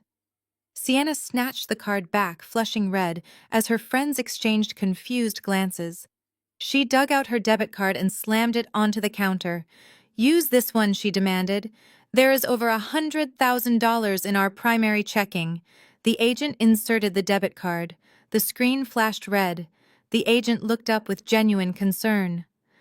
"Ma'am, I cannot process this. Your bank has issued a federal freeze code on this account. It says to contact the authorities immediately. Please step aside so I can help the next customer." Sienna stood frozen. Her friends physically stepped away from her, the embarrassment radiating through the terminal. The illusion of her endless wealth and superiority completely shattered right there in the middle of the crowded ticketing area. Humiliated and defeated, she grabbed her designer bag and ran out of the terminal toward the parking garage, leaving her so-called friends behind. I was sitting at my desk finalizing the Apex Media transition reports when my cell phone rang. It was Sienna. I answered the call and put it on speaker. "You ruined my life," she screamed, her voice cracking with absolute hysteria. "My cards are declined. My friends left me at the airport. I have no money to even pay for a ride home. You are a monster, Nadia. Turn my accounts back on right now." "I did not turn off your accounts, Sienna," I replied calmly. "The federal government did. And by the way, I know about my college fund. Enjoy the consequences of your choices." I ended the call before she could scream another word, cutting off her pathetic tantrum. I dropped my phone back onto the desk and took a deep breath. As soon as the screen went dark, my computer monitor chimed with a high-priority notification. I opened my secure inbox. It was an encrypted email from a special agent at the Federal Bureau of Investigation. They had reviewed the forensic audit and the security footage, and they were officially taking over the embezzlement case. The encrypted email from the FBI sat on my monitor, an undeniable confirmation that the situation was no longer a corporate dispute, but a federal criminal investigation. Over the next 48 hours, the reality of the asset freeze began to suffocate my family. I did not answer any of their frantic phone calls or text messages. I let them drown in the terrifying silence of their own consequences. But by Thursday evening, a new tactic emerged. My mother sent a long, overly emotional message to my private email. She begged me to meet the family for a reconciliation dinner at an exclusive French restaurant in downtown Chicago. She claimed they all wanted to apologize to make things right and to heal the divide before it permanently destroyed us. I knew it was a trap. You do not orchestrate a sudden emotional breakthrough in the middle of a federal fraud probe. But I also knew this would be my final opportunity to look them in the eye and officially sever the ties. I put on my sharpest charcoal suit, draped a wool coat over my shoulders, and called a car service. The restaurant was dimly lit and incredibly expensive, the kind of establishment where menus do not have prices and the waiters wear tailored tuxedos. The maitre d' escorted me to a secluded private dining room in the back. As I walked in, the heavy mahogany doors closed silently behind me. Sitting around a circular table were my parents, my sister Sienna and DeAndre. They looked absolutely miserable. The arrogant glow they had paraded around all year was completely gone. Sienna wore dark sunglasses indoors to hide her swollen eyes. My father looked physically ill, staring down at his empty water glass. DeAndre was sweating through his expensive dress shirt, nervously tapping his fingers against the white linen tablecloth. When I took my seat, the fake pleasantries immediately began. My mother offered a shaky, completely unbelievable smile and tried to compliment my outfit. My father cleared his throat and muttered something about how good it was to see me. I did not order a drink or even look at the menu. I simply folded my hands on the table and waited for the performance to begin. I did not have to wait long. Before the waiter could even pour the water, DeAndre leaned forward. He clasped his hands tightly in front of him and launched into a highly rehearsed, sickeningly emotional speech. "Nadia." He began, forcing his voice to tremble, as if he were holding back a flood of tears. "I have made some terrible mistakes. The pressure of providing for this family, of wanting to give your sister the life she deserves, it clouded my judgment. I lost my way. But we are family. Blood is thicker than corporate policy. We cannot let money tear us apart like this. Your parents are suffering. Sienna is pregnant and terrified. We need to heal. We need to unite and put this unfortunate misunderstanding behind us." He paused, reaching up to wipe away a non-existent tear from his cheek. It was the performance of a desperate man who realized his charisma was no longer working. He reached into his leather portfolio resting on the floor and pulled out a thick stack of stapled legal papers. He slowly slid the documents across the white tablecloth until they rested directly in front of me. I looked down at the paperwork. It was a comprehensive non-disclosure agreement coupled with a complete liability release form. The language was drafted by a desperate defense attorney. It stated that I would immediately retract all allegations of financial misconduct, claimed the forensic audit was deeply flawed, and refused to cooperate with any external or federal investigations regarding Apex Media. "I just need you to sign this," Nadia DeAndre pleaded, his voice cracking with artificial emotion. "If you sign this liability release, my lawyers can use it to get the bank to unfreeze the accounts. It will show the authorities that this was just an internal company error, not fraud. I promise I will pay back every single cent I borrowed from the marketing budget. Just sign the paper and we can go back to being a happy family. We can save your parents' house. We can save everything." My parents and my sister leaned forward, holding their collective breath. They stared at me with wide, desperate eyes, genuinely believing their emotional manipulation was finally working. They actually thought I was stupid enough to obstruct a federal investigation to save the very people who had sold me out. I did not argue with his flawed legal logic. I simply picked up the heavy legal document and read the absurd terms one last time. I reached into my purse and pulled out my favorite silver fountain pen. I uncapped it smoothly. DeAndre let out a shaky sigh of relief, thinking he had won. I pressed the pen to the signature line. But instead of signing my name, I pressed down hard and wrote 3 words in massive, undeniable black letters across the entire page. "See you in court." DeAndre stared at the thick legal document. His eyes tracked the wet black ink of my fountain pen. The shaky sigh of relief he had just exhaled, caught in his throat, turning into a strangled gasp. He realized I was not the obedient, easily intimidated woman they all assumed I was. The fake tears instantly vanished. The carefully crafted mask of the repentant family man shattered into a million pieces, revealing the vicious, cornered animal underneath. He violently shoved himself away from the table. His heavy oak chair tipped backward and crashed onto the hardwood floor with a deafening thud that echoed through the private dining room. "You miserable witch!" he roared, his voice, completely abandoning any pretense of volume control. He leaned over the table, his face contorted in pure rage, pointing a shaking finger at my face. "I offer you an olive branch.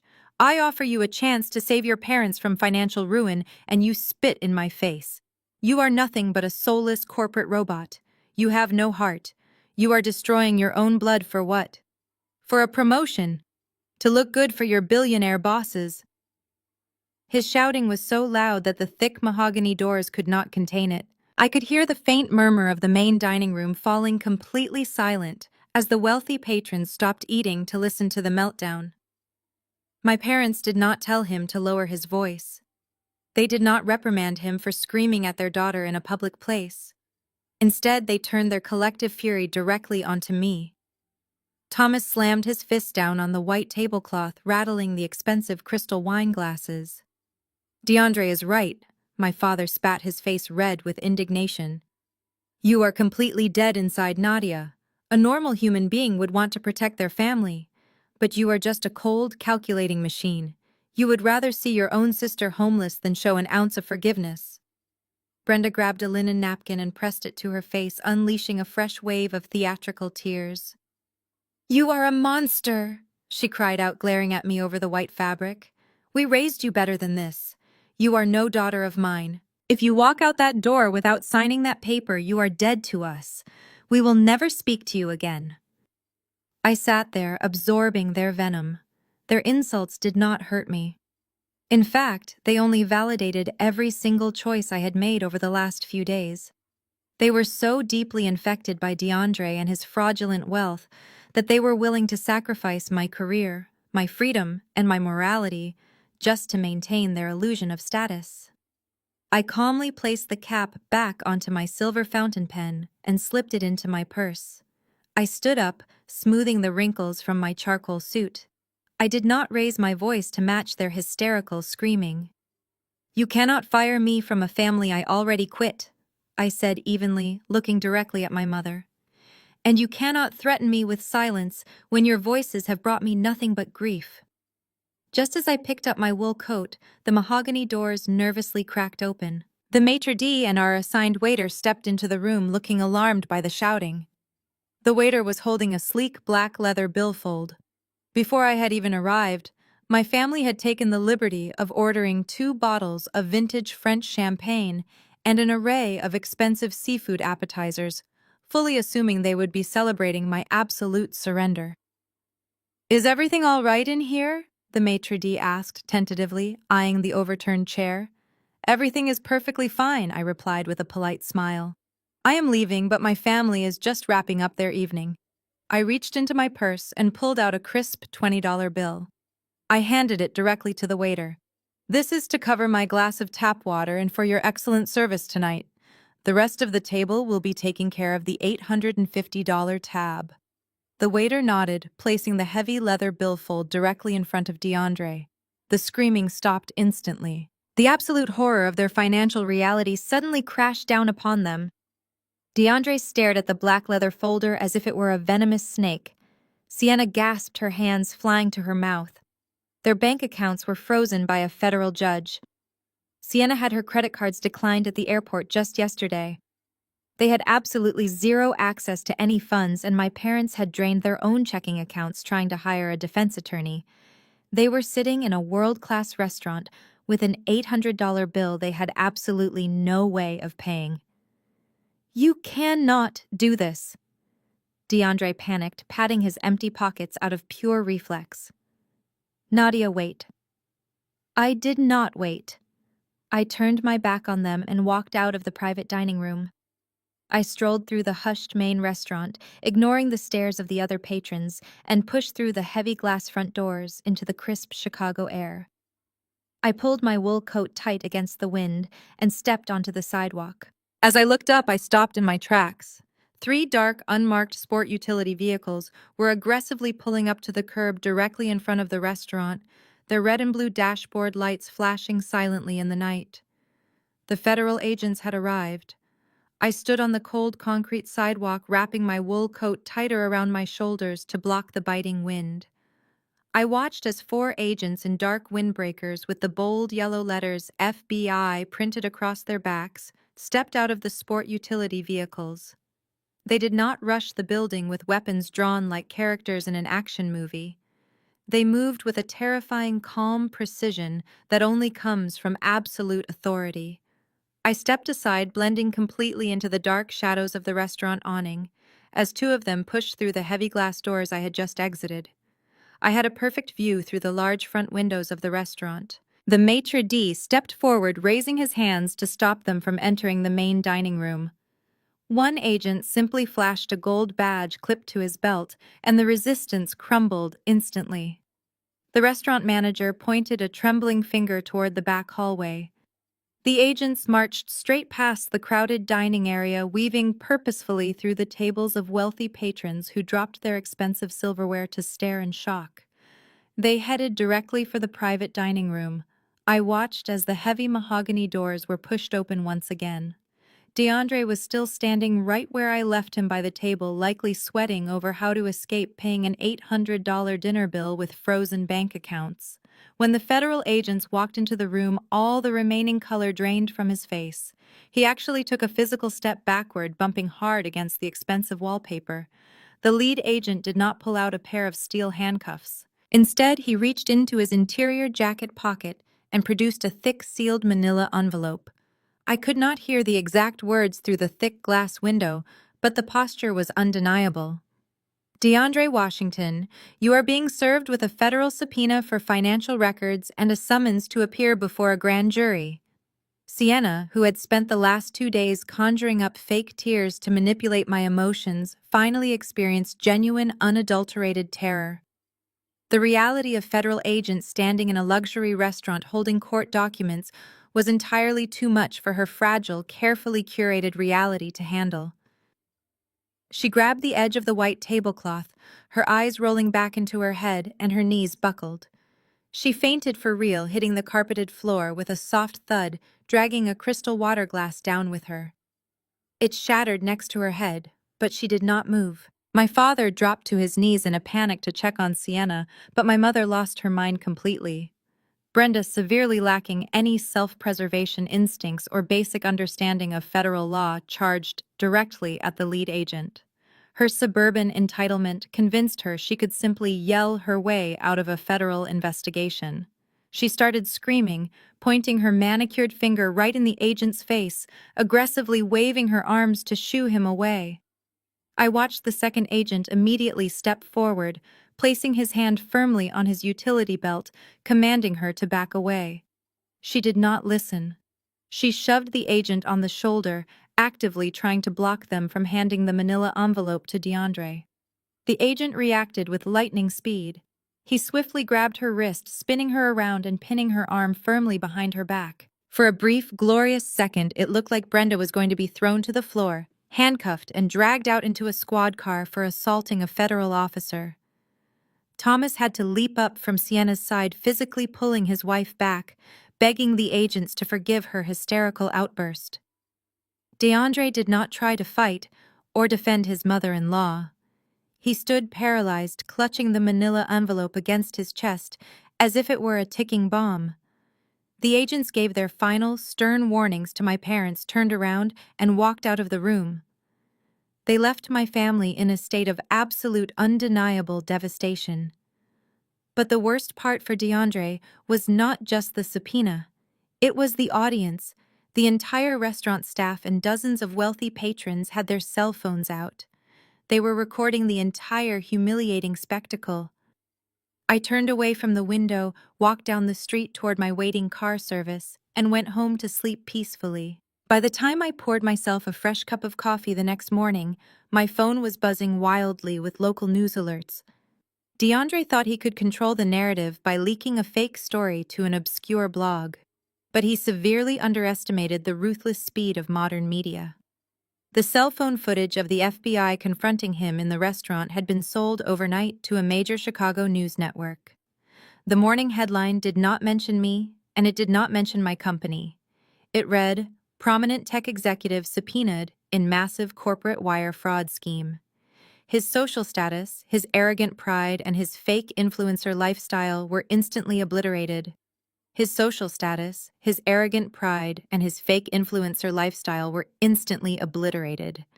I spent the entire day at the office fielding congratulatory emails from the board of directors for successfully navigating the Apex Media transition without any public relations fallout for our company. The holding company stock had stabilized, and my position as senior vice president of acquisitions was more secure than ever. I stayed late to finish the final integration reports, enjoying the quiet hum of the empty executive floor. By the time I packed my leather tote bag and took the private elevator down to the underground parking garage, it was past 9 o'clock at night. The garage was dimly lit and completely deserted. The echoing sound of my heels clicking against the concrete was the only noise in the massive underground structure. I walked toward my reserved parking spot where my white Tesla was parked. I pressed the button on my key fob, and the headlights flashed, illuminating the dark corners of the concrete structure. That was when a figure stepped out from behind a thick cement pillar, directly blocking my path to the driver's side door. It was DeAndre. He looked absolutely unhinged. The custom-tailored suits and expensive watches were gone. He was wearing a rumpled dark hoodie and jeans, his eyes bloodshot and darting frantically around the empty garage. He had clearly been waiting in the freezing underground structure for hours, dodging the corporate security patrols. I stopped walking, keeping a safe distance between us. I did not reach for my pepper spray, but I kept my hand firmly inside my bag near my phone. "You are trespassing on corporate property, DeAndre," I said calmly. "If you do not step away from my vehicle right now, I will press the panic button and have security drag you out of here." He did not move. He took a step closer, his breathing heavy and erratic. "I am not leaving until you fix this, Nadia," he growled, his voice vibrating with desperate malice. "You destroyed my life. The federal agents raided my office this afternoon. They took my hard drives, my phone, and my files. My lawyer will not even return my calls. I am facing 20 years in a federal penitentiary, and it is all your fault. It is the consequence of stealing over $100,000. I corrected him, keeping my tone completely flat. "I did not force you to commit wire fraud. Now move." DeAndre let out a dark, manic laugh that echoed off the concrete walls. He reached into the front pocket of his hoodie. For a split second, my heart pounded, but he did not pull out a weapon. He pulled out a large tablet. He tapped the screen aggressively and held it up for me to see. "Look at this," he demanded, shoving the glowing screen toward my face. I squinted in the dim light. Displayed on the tablet were several highly compromising, explicit photographs of what appeared to be me. They were fake, obviously generated using advanced artificial intelligence, but they were incredibly realistic at first glance. They superimposed my face onto illicit scenarios with alarming accuracy. DeAndre smiled a sick, twisted expression of triumph. "I hired a guy on the dark web to make these today," he sneered. "They look completely real. If you do not log into the corporate servers tonight and permanently delete every single file related to the forensic audit, I will hit send. I will email these photos to your chief executive officer, the entire board of directors, and every single financial news outlet in the country. I will completely destroy your professional reputation. You will be a laughingstock. You will lose your precious senior vice president title by tomorrow morning." He was trying to play a high-stakes game of extortion, fully believing he had finally found my breaking point. He thought I would prioritize my corporate image over seeing him face justice. He waited for me to panic, to cry, or to beg him to stop. Instead, I let out a soft sigh of genuine amusement. I looked at the glowing tablet, then looked back up at his bloodshot eyes. "You really are the dumbest criminal I have ever met, DeAndre," I said, shaking my head. "First of all, the artificial intelligence gave me 6 fingers on my left hand in that second photo. You might want to ask for a refund. And second, you are attempting to extort a corporate officer to destroy evidence in an active federal investigation." "I am not joking, Nadia," he shouted, his finger hovering over the send button on the screen. "Do it or your career is over." I calmly raised my hand and pointed a single finger right past his shoulder. "I am not joking either, DeAndre," I replied. "Take a look behind you." He frowned, slowly turning his head to look at the front of my car. My Tesla was parked less than 10 feet away. The headlights were off, but the small, distinct red light on the front camera was blinking steadily in the dark. "That is Sentry mode," I explained, my voice echoing clearly in the quiet garage. "It activates automatically whenever someone stands too close to the vehicle. It records in brilliant 4K resolution, capturing both video and crystal-clear audio. It just recorded your entire extortion attempt, your confession to hiring someone on the dark web, and your threat to distribute explicit material." DeAndre stared at the blinking red light, the tablet slowly slipping from his trembling hands. "Congratulations, DeAndre," I whispered. "You just added federal blackmail to your indictment." I did not wait for his response. I rolled up my window, locked the doors of my Tesla, and drove up the concrete ramp, leaving him standing alone in the freezing underground garage. I drove straight to the local field office of the Federal Bureau of Investigation and handed the high-definition footage directly to the lead agent. That stunt effectively sealed his fate. By mid-December, the bitter Chicago winter had settled over the city, and an even colder reality had settled over my family. DeAndre was formally indicted on multiple felony charges, including wire fraud, embezzlement, and federal extortion. He was out on bail, but every single financial account tied to his name, his shell company, and my sister Sienna remained frozen solid by the federal government. The first day of December came and went. The exorbitant mortgage payment for their $1.5 million suburban mansion bounced.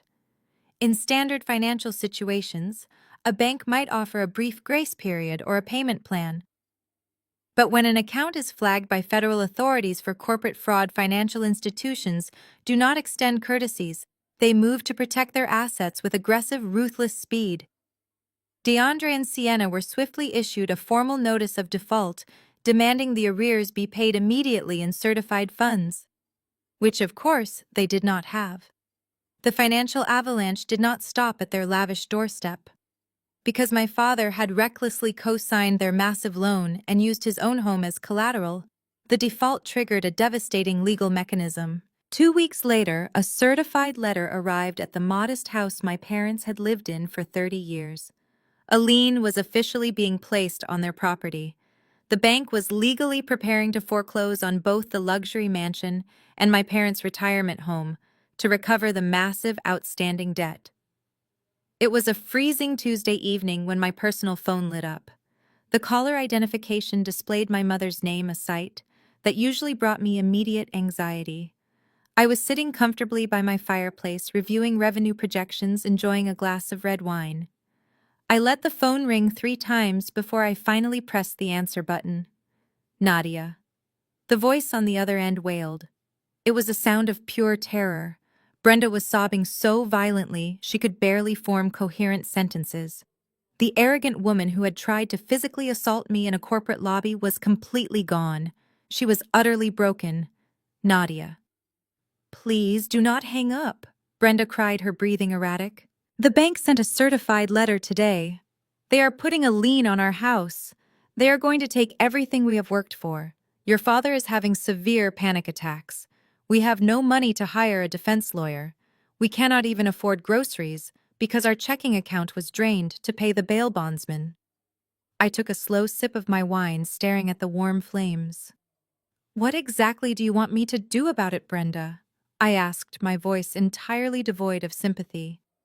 You have to help us, she begged, abandoning whatever pride she had left.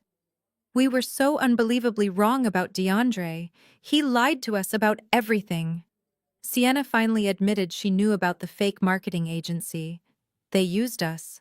They used my baby girl, and they used your father's good credit. We are going to be homeless by Christmas. You make so much money, Nadia. You are a senior vice president. You could easily pay the arrears. You could pay off the mortgage and save our house. Please, you are our only hope. I listened to her desperate pleas echoing through the speaker of my phone.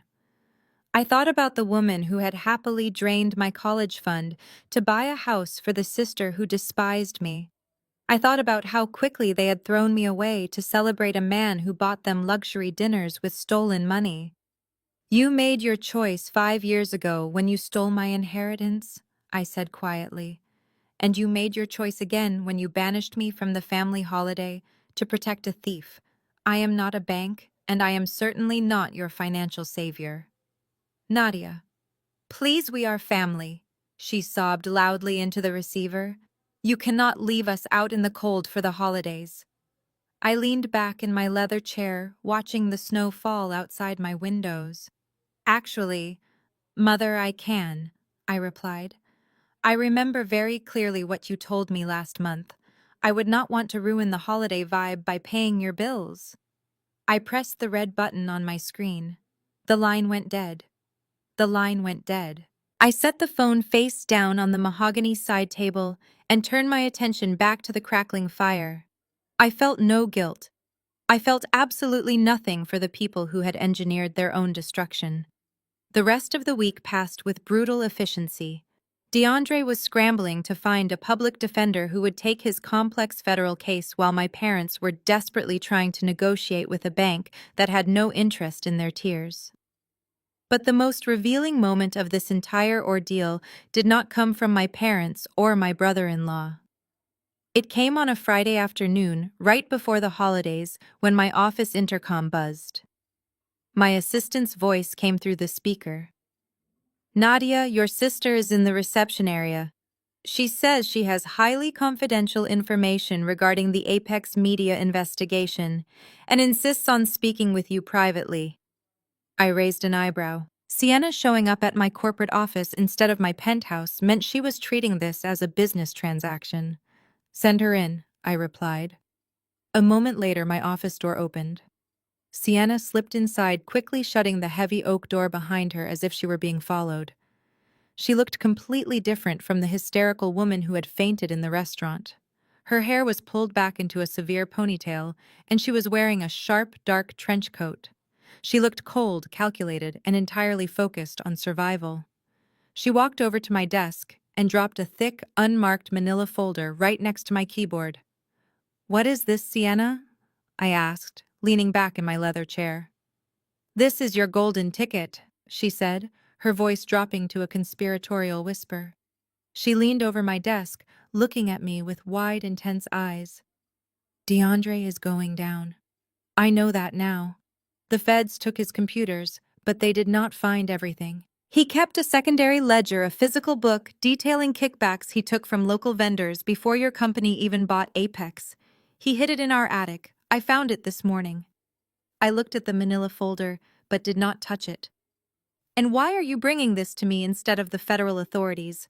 Sienna scoffed, waving her hand dismissively. Because the FBI is not going to pay my rent, Nadia. I am not going down with a sinking ship. DeAndre is a fool who got caught. But I still have a life to live. I have a baby on the way. I need capital to relocate, hire a divorce attorney, and start over. I know how much your holding company values clean hands in an acquisition. If you hand this over to your bosses, you look like a corporate hero who uncovered even more hidden liability. I will give you the ledger, but I want a consulting fee. I want $200,000 wired to an offshore account by Monday. I sat in silence, simply staring at the woman standing in front of me. The sheer audacity was almost impressive, but the profound lack of loyalty was absolutely sickening.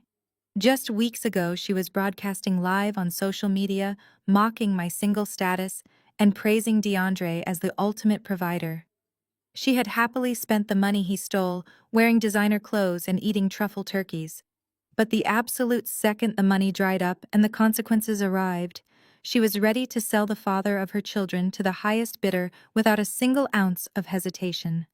She possessed no moral compass, only a compass that pointed toward cash. "You are genuinely disgusting, Sienna," I said, my voice laced with pure contempt. "You have absolutely no loyalty to anyone but yourself. You do not care about DeAndre. You do not even care about Mom and Dad losing their house. You just want to secure your luxury lifestyle." "Do not judge me." She snapped, her mask of composure slipping slightly. "You are ruthless in business." "I am just being ruthless in life. Do we have a deal or not?" I slowly reached forward and picked up the manila folder. I did not open it. I simply dropped it directly into the metal trash can beside my desk. "What are you doing?" Sienna gasped, lunging forward slightly. "That is evidence. I do not need your evidence." "Sienna," I replied coldly, "the federal investigators already swept your entire house. If there was a ledger, they already have it. But more importantly, you are entirely delusional if you think you are just an innocent bystander walking away from this sinking ship. What are you talking about?" she demanded, her voice trembling as the confidence rapidly drained from her posture. I opened my desk drawer and pulled out a crisp, high-resolution copy of the forensic audit. I flipped to the section detailing the fraudulent marketing agency DeAndre used to funnel the stolen corporate funds. I turned the document around and slid it across the desk toward her. "Take a close look at the bottom of that page," I instructed. Sienna looked down at the paper. Her eyes widened in absolute horror. "That is the official limited liability company registration for the fake marketing firm," I explained smoothly. "DeAndre did not just put your name on it, he needed a signature to open the associated business checking accounts. That is your physical signature, right there on the dotted line, Sienna. You did not just spend the stolen money, you are a legally documented co-conspirator in a massive federal wire fraud operation. The authorities do not pay consulting fees to accomplices. They issue arrest warrants." Sienna stared at the printed document, her mouth opening and closing silently. The ruthless, calculated businesswoman facade completely disintegrated, leaving behind a terrified child. She did not try to bargain anymore. She snatched her designer trench coat, turned around, and practically ran out of my office. I watched the heavy oak door click shut, knowing it was the last time I would ever speak to my sister in a professional setting. The following weeks leading up to the holidays were a masterclass in psychological denial. You would assume that facing federal indictments, massive property liens, and frozen bank accounts would prompt a family to cancel their social engagements. But my family operated on a completely different frequency of reality. For them, appearance was everything. Admitting financial ruin meant admitting defeat to their country club friends and suburban neighbors. So, in a spectacular display of absolute delusion, they decided to proceed with their annual extravagant Christmas Eve party at Sienna and DeAndre's $1.5 million mansion. I later learned how they managed to fund this ridiculous charade. Brenda quietly pawned her vintage diamond earrings. Thomas borrowed a significant amount of cash from an old golfing buddy under the guise of a temporary liquidity issue. They hired private caterers, ordered expensive winter floral arrangements, and invited 50 of their most superficial acquaintances. They wanted to project an image of untouchable wealth, pretending the FBI raid was just a minor corporate misunderstanding that would be cleared up any day. They were throwing a lavish gala on the deck of a sinking ship, willfully ignoring the freezing water rushing around their ankles. To ensure their fragile illusion was not shattered, they took one final petty precaution against me. On the morning of Christmas Eve, I received a formal, aggressively worded email from my father. He informed me that I was officially banned from the premises. He stated that my presence was toxic, that I had intentionally destroyed their joy, and that I was no longer considered part of their family. To enforce this ridiculous ban, Thomas actually used a portion of his borrowed cash to hire a private security guard. He stationed a uniformed man at the wrought iron gates of Sienna's driveway, with a printed photograph of my face, instructing him to deny me entry, under threat of immediate police intervention. I read the email while sitting at my kitchen island, sipping a warm cup of coffee. I actually laughed out loud. The sheer absurdity of spending your last available dollars to hire a bouncer for a foreclosed home was deeply poetic. They were guarding a burning building completely unaware that the foundation had already collapsed. As the sun set over the freezing Chicago skyline on Christmas Eve, I began to prepare for the evening. I did not put on an ugly holiday sweater or a festive dress. I put on a sharp-tailored black suit and a heavy wool overcoat. I stood in front of the mirror in my penthouse checking my reflection. I looked exactly like what I was, a corporate executive executing a hostile takeover. I walked over to my desk and picked up a thick, heavily stamped manila envelope. This envelope did not contain a Christmas card or a forced apology. It contained legally binding real estate documents. What my family failed to understand was the ruthless speed at which distressed debt is handled in the corporate financial sector. When a massive mortgage goes into default due to federal fraud charges, the bank does not want to sit on the toxic asset. They immediately look to offload the debt to private investment firms. My holding company has a highly aggressive real estate division specifically designed to purchase distressed luxury properties at a premium. I had made a very quiet, very decisive internal recommendation to our real estate director earlier that week. The transaction was completed with remarkable efficiency. I slipped the thick envelope into my leather briefcase and grabbed my car keys. I took the elevator down to the garage and climbed into my Tesla. The drive out to the affluent suburbs was quiet and dark, the snow falling gently against the windshield. I thought about the security guard standing out in the freezing cold holding a printed picture of my face. I thought about my mother pouring champagne and my father laughing with his friends, pretending their entire world was not actively collapsing around them. They explicitly banned me from attending their party as a guest. They told the security guard to turn away Nadia, the estranged sister. But I was not driving to the mansion as a sister, a daughter, or a guest. I was arriving as the authorized legal representative of the property's brand new owner. I was arriving as the authorized legal representative of the property's brand new and absolute owner. When DeAndre defaulted on his $1.5 million mortgage, the bank immediately flagged the asset for foreclosure. Banks despise holding on to toxic, high-value properties linked to federal fraud investigations. They want to offload that bad debt as quickly as possible to recoup their losses. I did not use company funds for this transaction. I used my own personal money. I contacted the bank's asset management division earlier in the week and made them an offer they could not legally refuse. I purchased the entire debt on Sienna and DeAndre's massive mansion at a 10% premium above market value. I paid in cash, clearing the transaction instantly. By doing so, the bank transferred the deed and all associated foreclosure rights directly to a private limited liability company that I personally own and control. My family thought the faceless corporate bank was coming to take their house. They had absolutely no idea that the bank had already quietly sold the house to me. I was now the sole legal entity holding the deed, which meant I was the one executing the immediate foreclosure and eviction. The tires of my Tesla crunched softly against the fresh snow as I turned onto the exclusive tree-lined street of their suburban neighborhood. Even from a block away, I could see the glow of the ridiculous Christmas Eve party. The long, circular driveway was packed with high-end luxury vehicles belonging to their country club friends and superficial acquaintances. I even saw a hired valet attendant shivering near a portable heater. I could hear the faint sound of a live jazz trio drifting through the freezing night air. They were drinking vintage champagne, eating expensive catered food, and laughing inside a house that legally belonged to me. I slowly pulled my car up to the closed, wrought-iron security gates blocking the entrance to the driveway. Standing right in the center of the driveway, shivering in a heavy black winter coat, was the private security guard my father had hired with borrowed money. He held a clipboard in one hand and a heavy-duty flashlight in the other. As my headlights illuminated him, he raised his hand, signaling me to stop.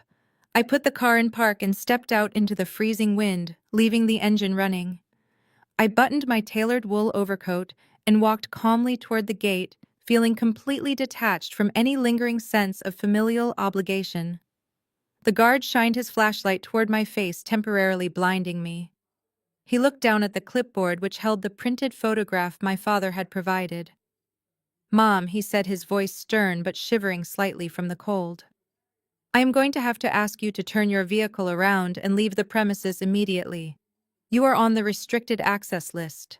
The hosts have made it explicitly clear that you are not welcome here under any circumstances, and I am authorized to call the local police if you attempt to trespass on this property." I did not argue with him. I did not raise my voice or show any frustration. I simply reached into my leather briefcase and pulled out the thick, heavily stamped manila envelope. I opened it and extracted the official notarized property deed, complete with the state seal and the transfer of ownership documentation. I held the heavy parchment out toward him. "I understand Thomas told you to keep me out," I said, keeping my voice perfectly level and authoritative. "But Thomas does not own this property anymore, and neither does his son-in-law. The bank executed a distressed asset sale 48 hours ago." The guard frowned slowly, lowering his flashlight. He hesitantly reached through the iron bars and took the documents. He scanned the bold legal text, his eyes widening as he read the immediate transfer of deed and the active foreclosure notice. He realized very quickly that he was standing in the middle of a massive legal and familial war. "You were hired to protect this property on behalf of the legal owner," I continued, stepping closer to the wrought iron gate. "As you can clearly read on that notarized deed, the legal owner of this estate is now my private holding firm, which means, as of this exact moment, I am the one paying your hourly rate."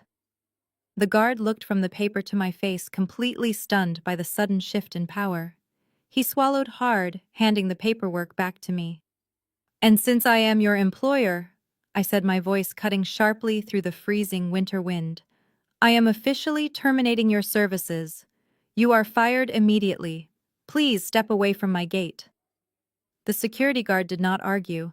He unclipped his radio, grabbed his thermos from the brick pillar, and practically sprinted down the snowy sidewalk toward his own vehicle parked down the street. I slipped the heavy notarized deed back into my leather briefcase, walked back to my Tesla, and drove straight through the open wrought iron gates. The long driveway was lined with hundreds of glowing luminaries, casting a warm, festive light against the fresh snow. I pulled my car right up to the front entrance, bypassing the line of luxury vehicles waiting for the valet. The young attendant rushed over, waving his hands and telling me I could not park in the fire lane. I ignored him, locked my doors, and walked up the wide stone steps toward the grand double doors of the mansion. I did not bother ringing the doorbell. It was a party, and the doors were unlocked to accommodate the constant flow of guests and catering staff. I pushed the heavy oak doors open and stepped into the massive two-story foyer. The sheer extravagance of the decorations was nauseating considering the financial reality behind them. Thick garlands of fresh cedar and imported white roses cascaded down the sweeping spiral staircase. A hired coat check attendant stepped forward to take my wool overcoat, but I waved him away. I wanted to keep my sharp black suit covered until the perfect moment. I walked purposefully down the marble hallway, following the sound of clinking glasses, live jazz music, and loud, obnoxious laughter. I stopped at the arched entryway of the sunken living room. The space was packed with over 50 guests, all dressed in high-end cocktail attire, completely oblivious to the fact that they were drinking champagne in a crime scene. At the far end of the room stood a massive 12-foot Christmas tree covered in crystal ornaments. Standing directly in front of it was DeAndre. He had a microphone in one hand and a flute of vintage champagne in the other. He was in the middle of giving a loud, boastful toast to the crowd. "This year has tested us," DeAndre announced, his voice oozing with fake humility and practiced charm. "As many of you know, when you reach a certain level of success in the corporate world, you attract jealousy. You attract haters who want nothing more than to tear down what you have built with your own two hands. But my beautiful wife Sienna and I have learned that true wealth is not just about financial portfolios. It is about resilience. It is about the unbreakable bond of families standing together against the bitter, jealous individuals who try to sabotage your joy. So raise your glasses to overcoming the haters and to a prosperous new year." The guests murmured in agreement, raising their crystal flutes in a synchronized display of wealthy solidarity. I decided that was the perfect moment to make my presence known. I stepped down into the sunken living room. My black leather heels clicked sharply against the imported hardwood floor. The guests standing near the entryway parted slightly, turning their heads to look at the newcomer who was decidedly not dressed for a festive holiday gala. Sienna was the first person to actually recognize me. She was standing next to the fireplace holding a plate of catered appetizers. When she saw my face, she let out a sharp, audible gasp, dropping a silver fork onto the floor. DeAndre looked over to see what had startled his wife. His arrogant smile completely vanished. He lowered the microphone, the feedback whining briefly before cutting out entirely.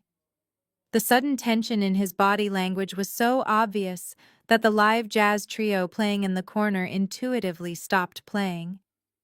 The cheerful holiday music abruptly died, leaving the massive room echoing with a heavy, suffocating silence. 50 heads turned to stare at me. My mother, Brenda, pushed her way to the front of the crowd. Her face was flushed with anger and embarrassment. "What are you doing here?" she hissed, keeping her voice low but incredibly sharp. "I told the security guard to keep you off this property. You need to leave right now before you ruin this evening for everyone." I did not look at her. I did not acknowledge her existence. I walked right past her, moving smoothly through the crowd of confused guests. I walked directly toward the massive stone fireplace, casually admiring the expensive floral arrangements lining the mantel. "Beautiful decorations," I said, my voice carrying clearly across the silent room. "It really is a shame you will not be taking any of this with you." DeAndre puffed out his chest, stepping forward to reassert his dominance in front of his wealthy friends. "Nadia, I am warning you," he growled. "Get out of my house." I turned to face him, a cold smile forming on my lips. I reached into my leather briefcase and pulled out a crisp, brightly colored legal document. "I am afraid you are mistaken, DeAndre," I replied loudly. "This is my house, and I brought you a gift." I stepped forward and pressed the official notice of foreclosure and immediate eviction flat against his chest, forcing him to take it right in front of all 50 guests. DeAndre reflexively grabbed the brightly colored legal document as I pressed it against his chest. He held it up, his bloodshot eyes scanning the bold, capitalized letters at the top of the page. The collective gasp from the 50 guests sucked the remaining warmth right out of the room. People began whispering urgently to one another, their champagne flutes suddenly frozen in midair. "This is a joke," DeAndre stammered, his voice lacking its usual booming confidence. He looked around at his friends, forcing a weak, frantic laugh. "She typed this up on her computer. It is a fake document. She is just trying to embarrass me because she is jealous of our success." He gripped the top of the heavy parchment and aggressively tried to tear it in half, his knuckles turning white from the strain. But legal notices of this magnitude are printed on thick, tear-resistant cardstock, specifically to prevent this kind of dramatic destruction. He struggled with it awkwardly for a few humiliating seconds, his face turning a deep shade of crimson before crumpling it into a tight ball and throwing it onto the hardwood floor. "You are completely unhinged, Nadia," he shouted, stepping toward me with his fists clenched. "I am calling the police. I am having you arrested for trespassing and harassment right now." I did not back away. I kept my posture perfectly straight and offered him a polite, chilling smile. "You do not need to call the police, DeAndre," I replied calmly. "I brought them with me." I turned my head slightly and gave a subtle nod toward the massive arched entryway. Heavy synchronized footsteps echoed on the marble floor of the hallway. Two uniformed deputies from the local sheriff department stepped down into the sunken living room. Their presence was undeniable, their heavy utility belts and stern expressions instantly commanding the attention of every single person in the room. The guests physically recoiled, stepping back to clear a path. The lead deputy, a tall man with graying hair and an absolutely no-nonsense demeanor, walked directly over to the crumpled document on the floor. He picked it up, smoothed it out, and looked directly at DeAndre. "Mr. Washington," the deputy said, his voice deep and authoritative. "This is a legally binding notice of foreclosure and immediate eviction. The title of this estate was officially transferred 48 hours ago. As of this moment, you are unlawfully occupying private property owned by this lady holding firm." Sienna let out a high-pitched wail, covering her face with her hands. My mother, Brenda, stood completely frozen, her mouth open in silent horror. The illusion was dead. The wealthy friends they had tried so desperately to impress were now actively witnessing their absolute financial ruin. The deputy turned his attention to the crowd of shocked partygoers. "Ladies and gentlemen," the deputy announced loudly, making sure his voice carried to the back of the massive room. "This property has been legally seized. The new owner has requested that the premises be cleared. If your name is not on the original lease or deed, you are considered a non-resident. You have exactly 10 minutes to collect your belongings and vacate the property. Anyone remaining inside the house after that time will be arrested and charged with criminal trespassing." The reaction was instantaneous. Superficial country club friends are not the kind of people who stick around to offer emotional support during a police raid. They protect their own reputations above all else, and being associated with an active foreclosure was social suicide. Absolute chaos erupted in the living room. Women grabbed their designer purses and hiked up their expensive evening gowns, practically running toward the coat check in the front foyer. Men shouted into their cell phones, frantically calling for their rides or demanding the valet bring their cars around immediately. "Wait," DeAndre pleaded, holding his hands out as his so-called friends pushed past him. "Guys, please, it is just a misunderstanding with the bank. Do not leave." Nobody listened. Nobody even made eye contact with him. They treated him like he was radioactive. In less than 5 minutes, the lavish Christmas Eve gala was reduced to a stampede of terrified socialites fleeing a sinking ship. The caterers abandoned their stations, leaving trays of expensive appetizers sitting on the counters, and hurried out the back service doors. I stood quietly near the fireplace, watching my parents get swept up in the frantic exodus. Thomas grabbed Brenda by the arm, dragging her toward the front door without even looking back at their golden son-in-law. They were running away to save their own remaining shreds of dignity. As the last few guests squeezed through the front doors and spilled out into the freezing winter night, the flashing blue lights of the sheriff cruisers were suddenly joined by a different set of vehicles. Three dark, unmarked sport utility vehicles aggressively swerved into the driveway, blocking the fleeing valet cars. Men and women in dark windbreakers stepped out into the snow. They were not local police enforcing an eviction. They were federal agents from the Federal Bureau of Investigation.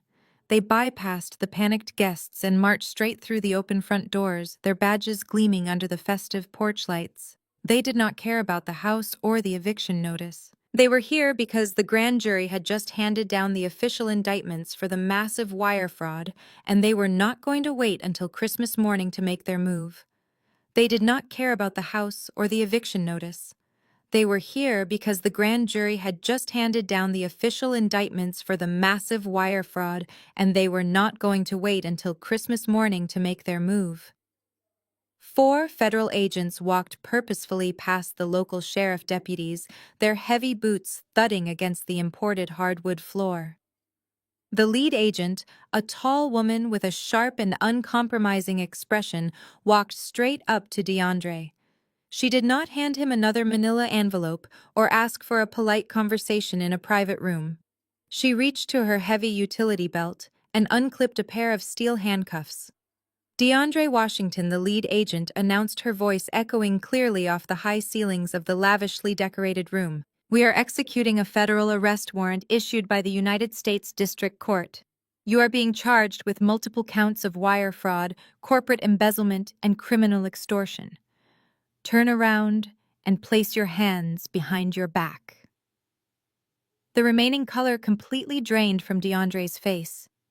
The arrogant, boastful man who had just been holding a microphone and lecturing a room full of wealthy friends about overcoming haters was entirely gone. He was replaced by a terrified, trembling shell. He instinctively took a step backward, bumping hard into the massive 12-foot Christmas tree. Several expensive crystal ornaments fell and shattered on the floor around his designer shoes. "Wait," DeAndre stammered, holding his trembling hands up defensively. "There is a massive mistake here. I have a lawyer. You cannot do this right now. It is Christmas Eve. The federal government does not observe holiday hours for active felony indictments," the agent replied coldly. "Turn around immediately." When DeAndre hesitated, 2 other agents stepped forward, grabbed him firmly by the shoulders, and forcefully spun him around. The sharp metallic click of the steel handcuffs locking tightly around his wrists was the loudest sound in the entire house. Seeing her husband physically restrained completely broke whatever fragile grip Sienna still had on reality. She had spent weeks denying the severity of the situation aggressively, hoping it would somehow magically disappear. But the sight and sound of those steel cuffs shattered her delusion. She let out a guttural, terrifying scream that tore through the silent living room. She did not run to comfort her husband or ask the federal agents for an explanation. In her twisted, entitled mind, she desperately needed someone to blame, and her eyes locked instantly onto me. "You did this!" Sienna shrieked, her face contorted in pure, unadulterated rage. "You ruined my entire life!" She lunged across the sunken living room, her hands curled into claws aiming directly for my face. I did not flinch or even take a step back. Before she could get within 5 feet of me, the local sheriff deputy who had read the eviction notice stepped smoothly into her path. He grabbed her by the arms, easily overpowering her frantic struggles, and pushed her firmly back against the wall. "Ma'am, you need to calm down right now, or you will be leaving this property in handcuffs too," the deputy warned her sternly. Sienna thrashed against his grip, sobbing hysterically, but she was entirely powerless.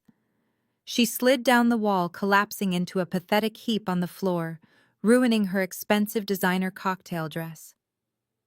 I looked over at my parents. Thomas and Brenda were standing near the arched entryway, completely paralyzed by shock. Their faces were ashen, their eyes wide with absolute horror. They were actively watching the literal destruction of everything they valued. The golden son-in-law they had blindly worshipped, the man they had sacrificed my college fund and their own retirement home to protect, was standing in front of his extravagant Christmas tree like a common criminal. Their social standing, their arrogant pride, and their entire suburban identity were burning to ashes right in front of them. The lead federal agent stood firmly next to DeAndre and began to recite the words that signaled the absolute end of his fake empire. "You have the right to remain silent," she stated clearly, the Miranda warning cutting sharply through Sienna's muffled sobs. "Anything you say can and will be used against you in a court of law. You have the right to an attorney." As the agent finished reading his rights, they began to march him toward the front doors. DeAndre dragged his feet, his head hanging low in ultimate defeat. As he passed by the stone fireplace where I was standing, he stopped. The agents paused for a brief second, allowing him to look up at me. His eyes were wide with pure panic and desperation. The arrogant sneer was completely gone, replaced by the pathetic pleading of a broken man. "Nadia, please," he whispered, his voice cracking. "You are a senior vice president. You know the board of directors. Tell them it is a corporate misunderstanding. Tell them you made a mistake with the audit. Please stop this." I looked at the man who had tried to banish me from my own family, who had tried to extort me with fake photographs, and who had stolen hundreds of thousands of dollars to fund a lifestyle he did not earn. I took a small step forward, leaning in slightly, so only he could hear my final words. "Happy holidays, DeAndre." I whispered perfectly calmly. I brought the vibe. He stared at me, the final remnants of his manufactured pride crumbling into dust. The lead agent pulled him away, guiding him out the grand double doors and into the freezing winter night. The flashing red and blue lights illuminated the snow as he was placed into the back of a dark sport utility vehicle. I stood by the fireplace watching the tail lights fade down the long driveway. The mansion, once echoing with the obnoxious laughter of fake friends, was now completely silent, except for Sienna's pathetic sobbing against the hallway wall. The ultimate collapse of their fraudulent empire had finally concluded. The days following Christmas Eve were a swift and brutal execution of justice. DeAndre appeared before a federal judge for his arraignment hearing. His court-appointed public defender made a desperate plea for bail, citing his pregnant wife and his ties to the local community. But the federal prosecutor was entirely prepared. They presented the Sentry Mode video from my Tesla showcasing his explicit attempt to blackmail a corporate officer and tamper with federal evidence. They also present the financial records of his offshore shell companies and the millions of dollars still completely unaccounted for.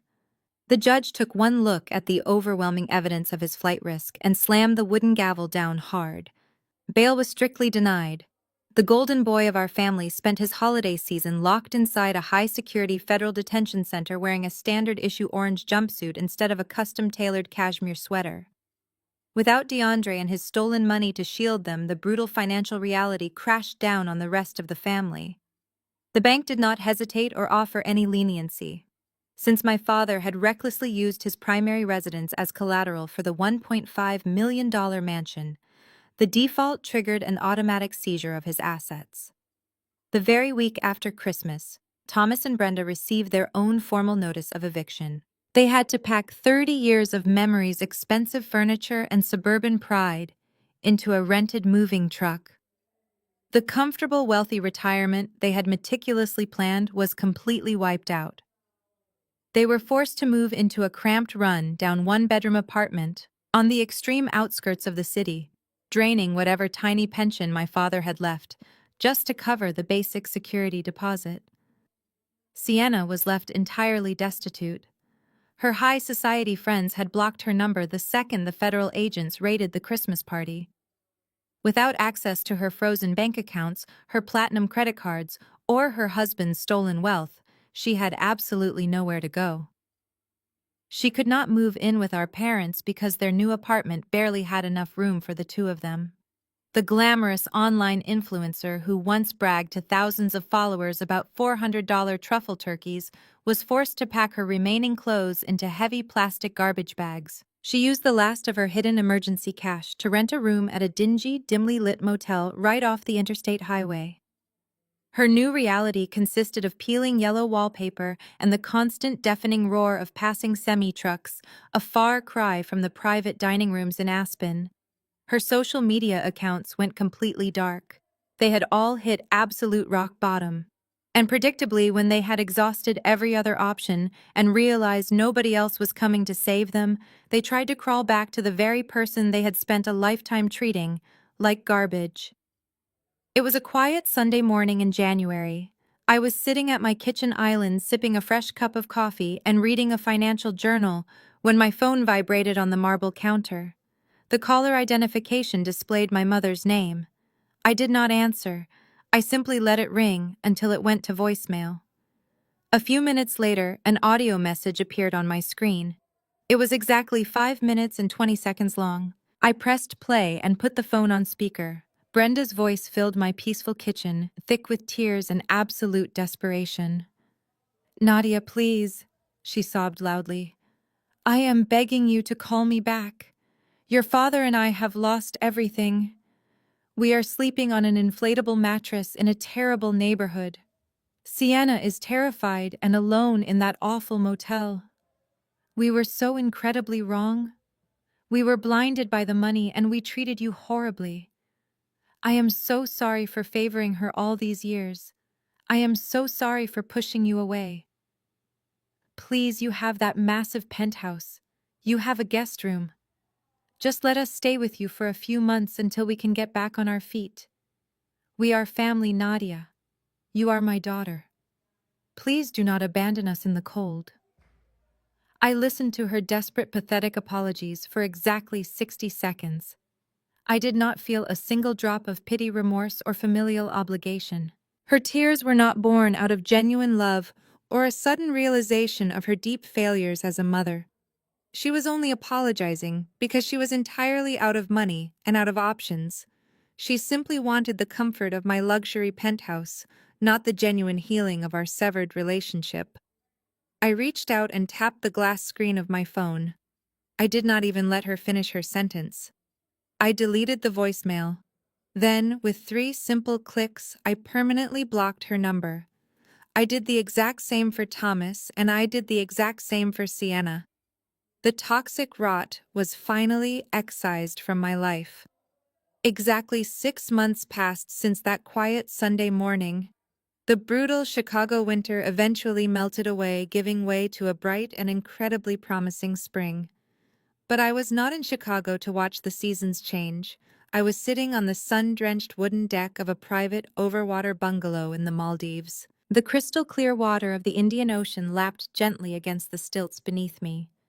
There were no ringing cell phones, no frantic emergency emails, and absolutely no family group chats demanding my money.